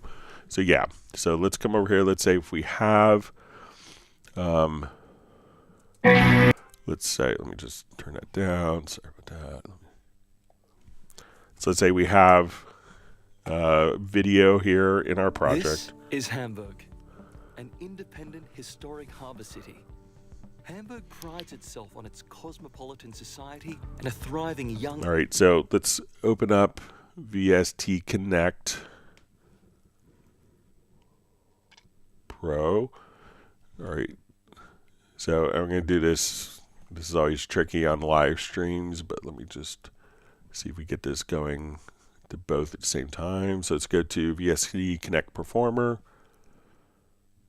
So I'm running this with two different audio interfaces in addition to. So I'm going to go ahead and log in remotely. All right, now to get the file onto VST Connect Performer, you want to just simply click here, and then you could load the video file from their end, so you don't have to stream the video file. I'm just going to actually stream it. I'm on the same network. So let's come over, and I'm going to open up my VST Connect here. So let's go to my VST Connect. We'll open this up, and we want, let's go to the settings, and we're going to have the Cubase video track play. So let's come over, and we can see the video here that's streaming. So we could basically stream your, if we set the mix in your control room to go out of the QMix where the VST Connect is going. I'm going to switch over to the VST Connect Performer, so we'll hit play in Cubase. And we go to our VST Connect Performer. So this is streaming to the client, who can now just locally open that up. And this is really kind of intended to do more stuff like remote ADR functionality, but the video track can be streamed over VST Connect for client approvals. And that video could be, so stop Cubase, we'll see the VST Connect Performer software reflect the change. It'll be delay compensated. So as soon as we're over here, we can see that the video is stopped. They could have a talkback mic, so you could communicate with them. So you could definitely, send your session directly out compensated with the video file that's locally loaded on the session of the client, and be able to have lossless audio. It will actually stream it as a FLAC audio file. So you could definitely do that very easily. So again, just click here on the VST Connect Performer side, load the video file, and you could control the audio routing so that your stream could just simply go back directly. This is Hamburg. And all the delay compensation will be handled for you. Hamburg prides itself on its cosmopolitan society and a thriving young adult community with many beautiful spots. So we can see what it's transmitting here in Cubase. And we go to. Having a long and exciting musical history, Hamburg has always been home to an amazing diversity of music. And when the sun goes down, the spotlight shines brightest on the many cultural attractions and activities that this stimulating metropolis has to offer by night. So when you stop here, we'll see it will often take a second. But that will allow you to stream the video with your music and audio to the client, so they could do remote approval of it if necessary. All right, second question, is there a trial version of VST Connect Pro available? So yes, you have, I think it's a 30-day trial version, so you could try it out. So yeah, definitely. And next question, how often does VST Connect receive a new version update? So, it's periodically updated, so it used to just do audio, then it was updated to MIDI, then it was updated to do more virtual instrument support, as well as doing remote ADR and processing video. So it's evolved over time, but it's a wonderful addition, and many people rely on VST Connect for their everyday work, just being able to get stuff recorded from people all over the world very easily. All right, let me jump back to our questions, back to our live questions here.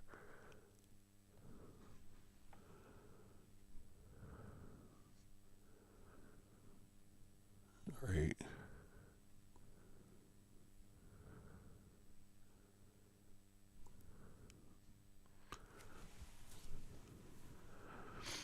All right, so Nothing asks, how can I save all that I use in a project automatically in the same file? Sometimes I get some audio archives and I move or change the name file and I need to search them again. So if you wanted to take all of your audio files that were in one particular, that are used in one session, that you want to consolidate into like the audio folder of the project, you could just simply come right over here, go to the media menu and choose prepare archive, and that will move files that are not in the audio project folder into the audio project folder for you.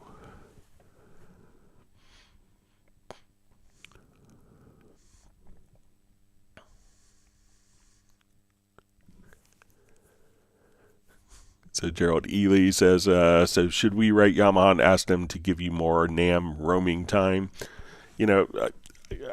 Sometimes I feel bad because I know there's people that travel like, far distances to see me. So they know that, they can see me at the Yamaha booth, at the NAM show, and can come up and ask me questions. So, I'm totally fine having, staying in the booth, and meeting with and helping customers as opposed to walking the show more. So,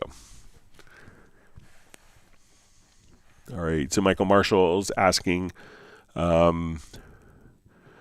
Zoom meeting on Friday. So yeah, it would be the last meetup of the month. So we will be doing a Zoom starting 2 hours into the live stream.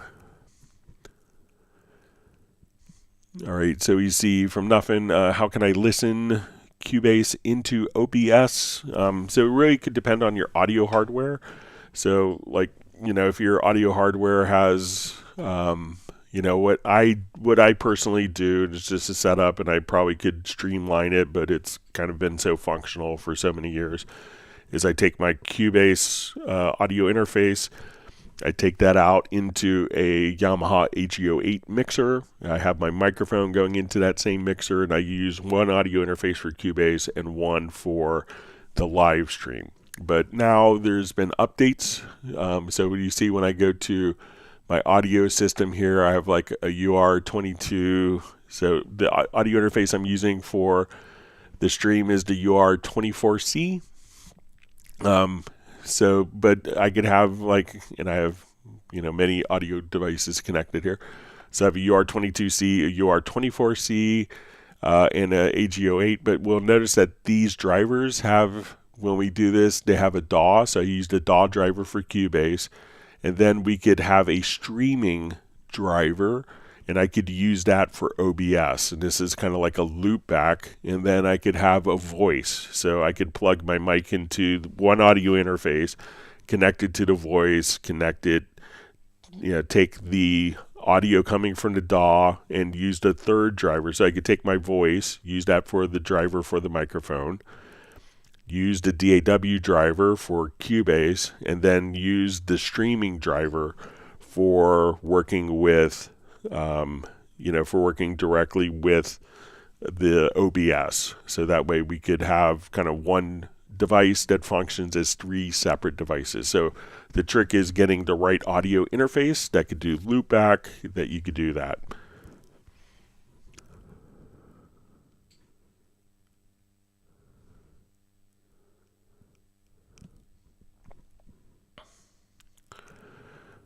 Okay.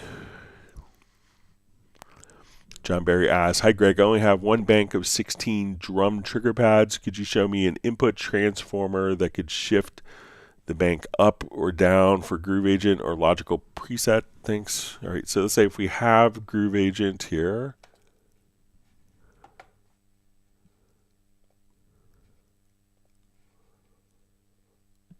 Okay, so so if we have Groove Agent set up here, so let's say I have, I'll just load a quick kit here. Let's do maybe Percussion Agent.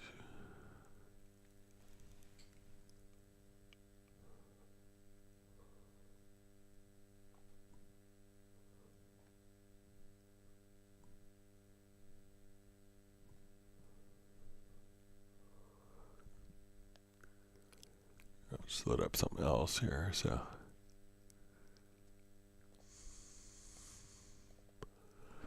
All right, so let's say I have multiple, let me just load up like a larger kit here.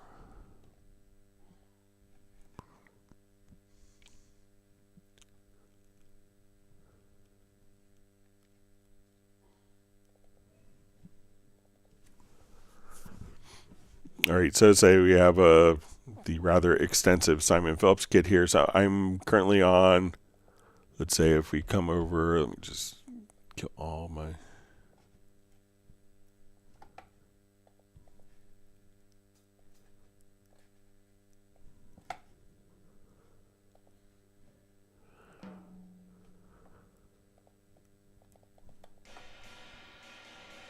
All right, I still have my VST Connect. Let me just exit out of that. It's causing latency.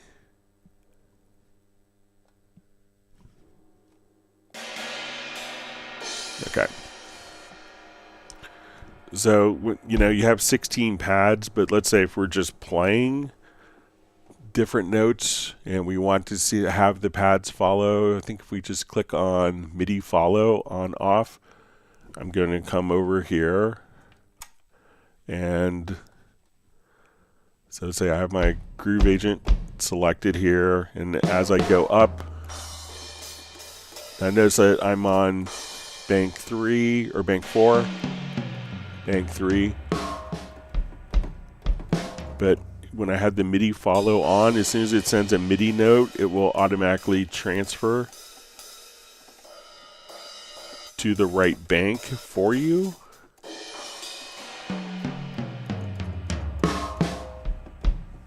So, you know, as I play, it will switch between the 16 banks. All right, but maybe some more with your. Okay, so you have one bank, so it's your controller. So you have 16 drummer pads. Can you show an input transformer that could shift the bank up? All right, so if we want to do this by an input transformer, so if I just have pads, I'm sorry for misunderstanding. Let's come over. So we want to basically increment in intervals of 16. All right, so let's come over here to our, we'll do our track project logical editor, and we'll go ahead and edit that. So we'll open a panel. So what we want to do is to transpose up. So we could come over here. We could do like 2 separate presets if you want.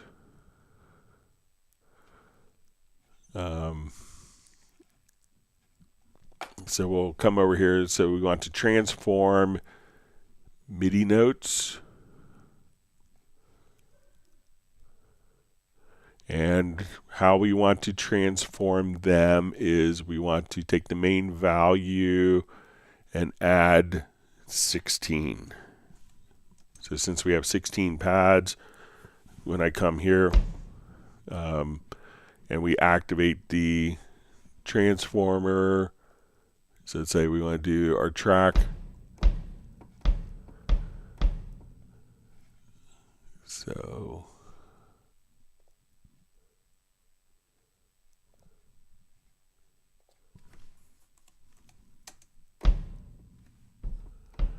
So you should be able to just kind of come over here. Let's see if this is.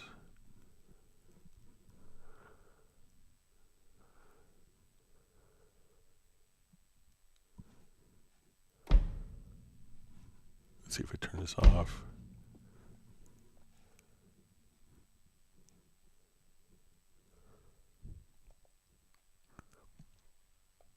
All right, let me just try it as a project.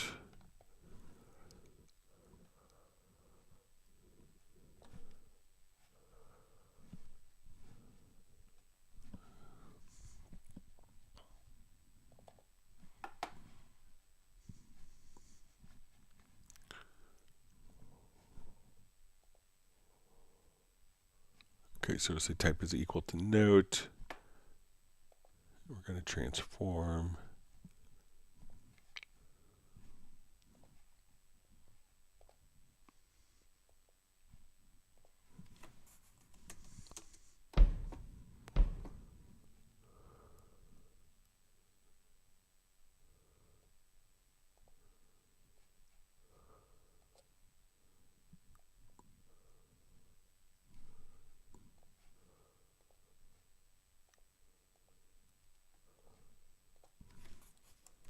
Let's see if this.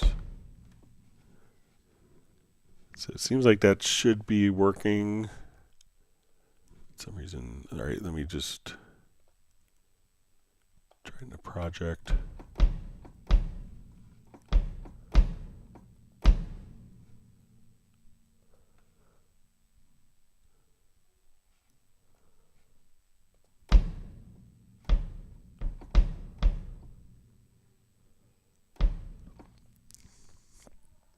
But I think that that's the approach that I would take. I'm not sure why. Let me just try to.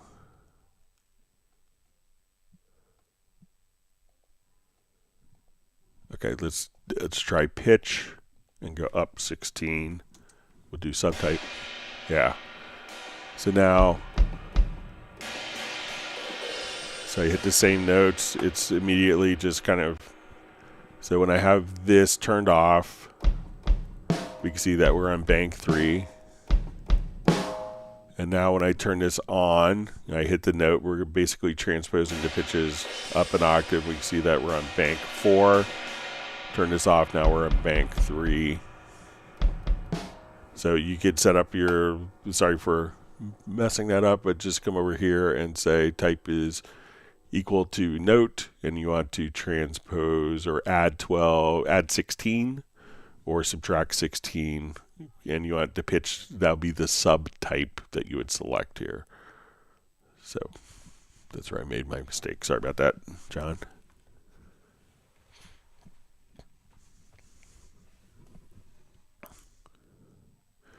All right, let's go to the next question.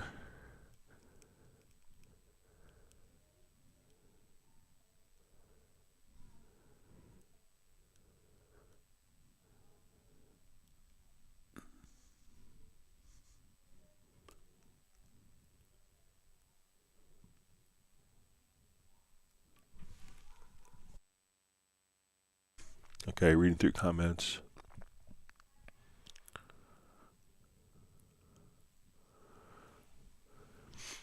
All right, Tonecaster asks a question about the tempo track when adding points. Is there a way to have step as default instead of ramp? So let's come over here. Let's add a quick tempo track.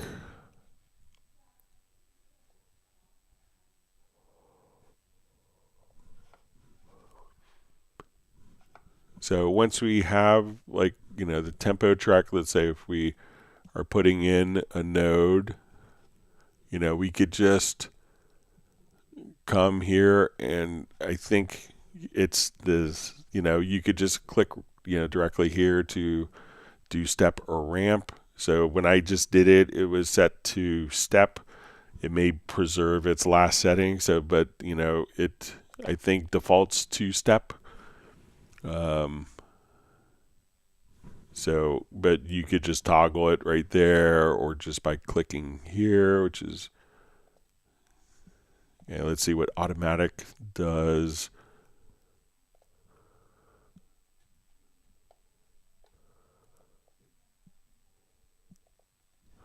So, in automatic maybe could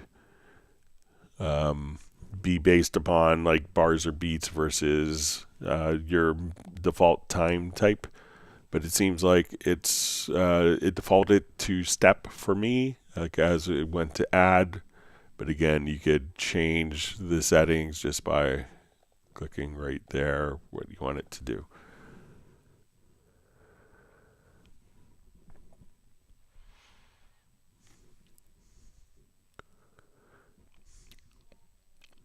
So we see Mark Rabin just says Greg Snapdragon is going to be a contender. So I think so. I think it's really interesting what they're doing. So.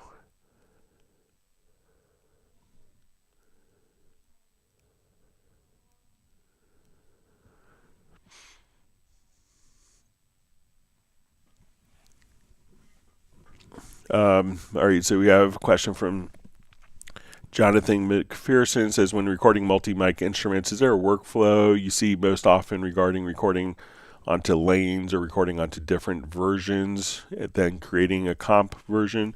So I think a lot of people that I see will still do, you know, will do it within a track. So let's say I want to add like like 4 audio tracks here.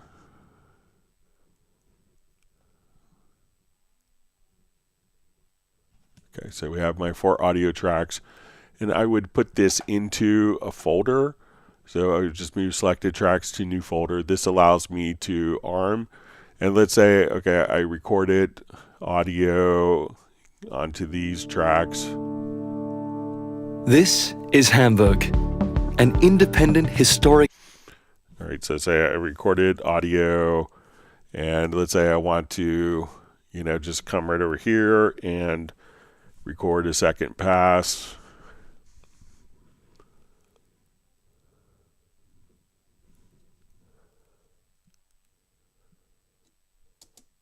And let's record a third pass.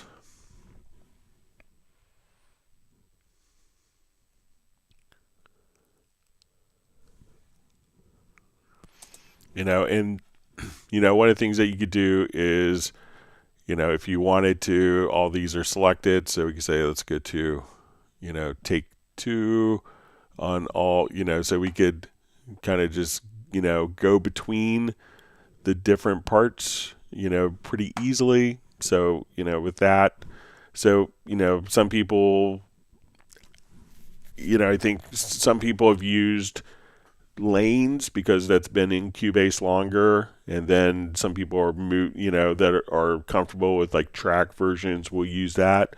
So I think if you're doing a lot of editing, that the lanes could be easier for trying out different ideas. Then you could do track versions in conjunction with lanes as well. All right, Peter is just wondering if anyone's tried using Divisimate, which is kind of like for little orchestration stuff.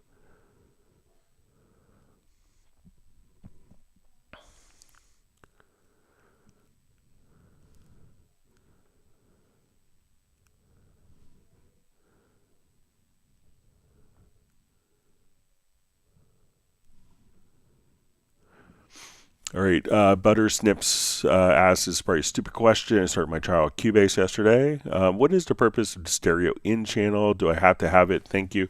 It's just a way that when people are starting, like the very first time that they're recording, it will default to a stereo in channel, so people could route a stereo in channel, or they could route the left channel or right channel of a stereo in.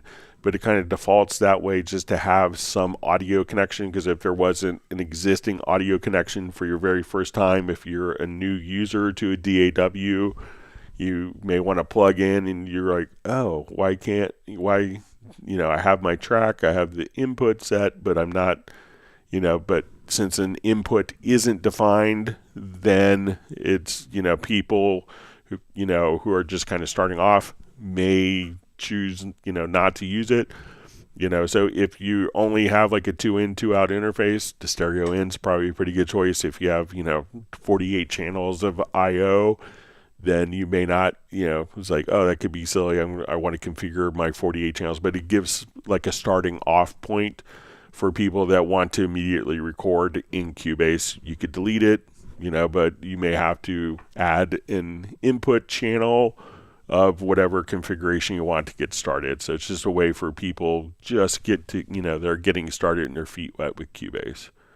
So just kind of a comfortable transition, so they have something configured to immediately record.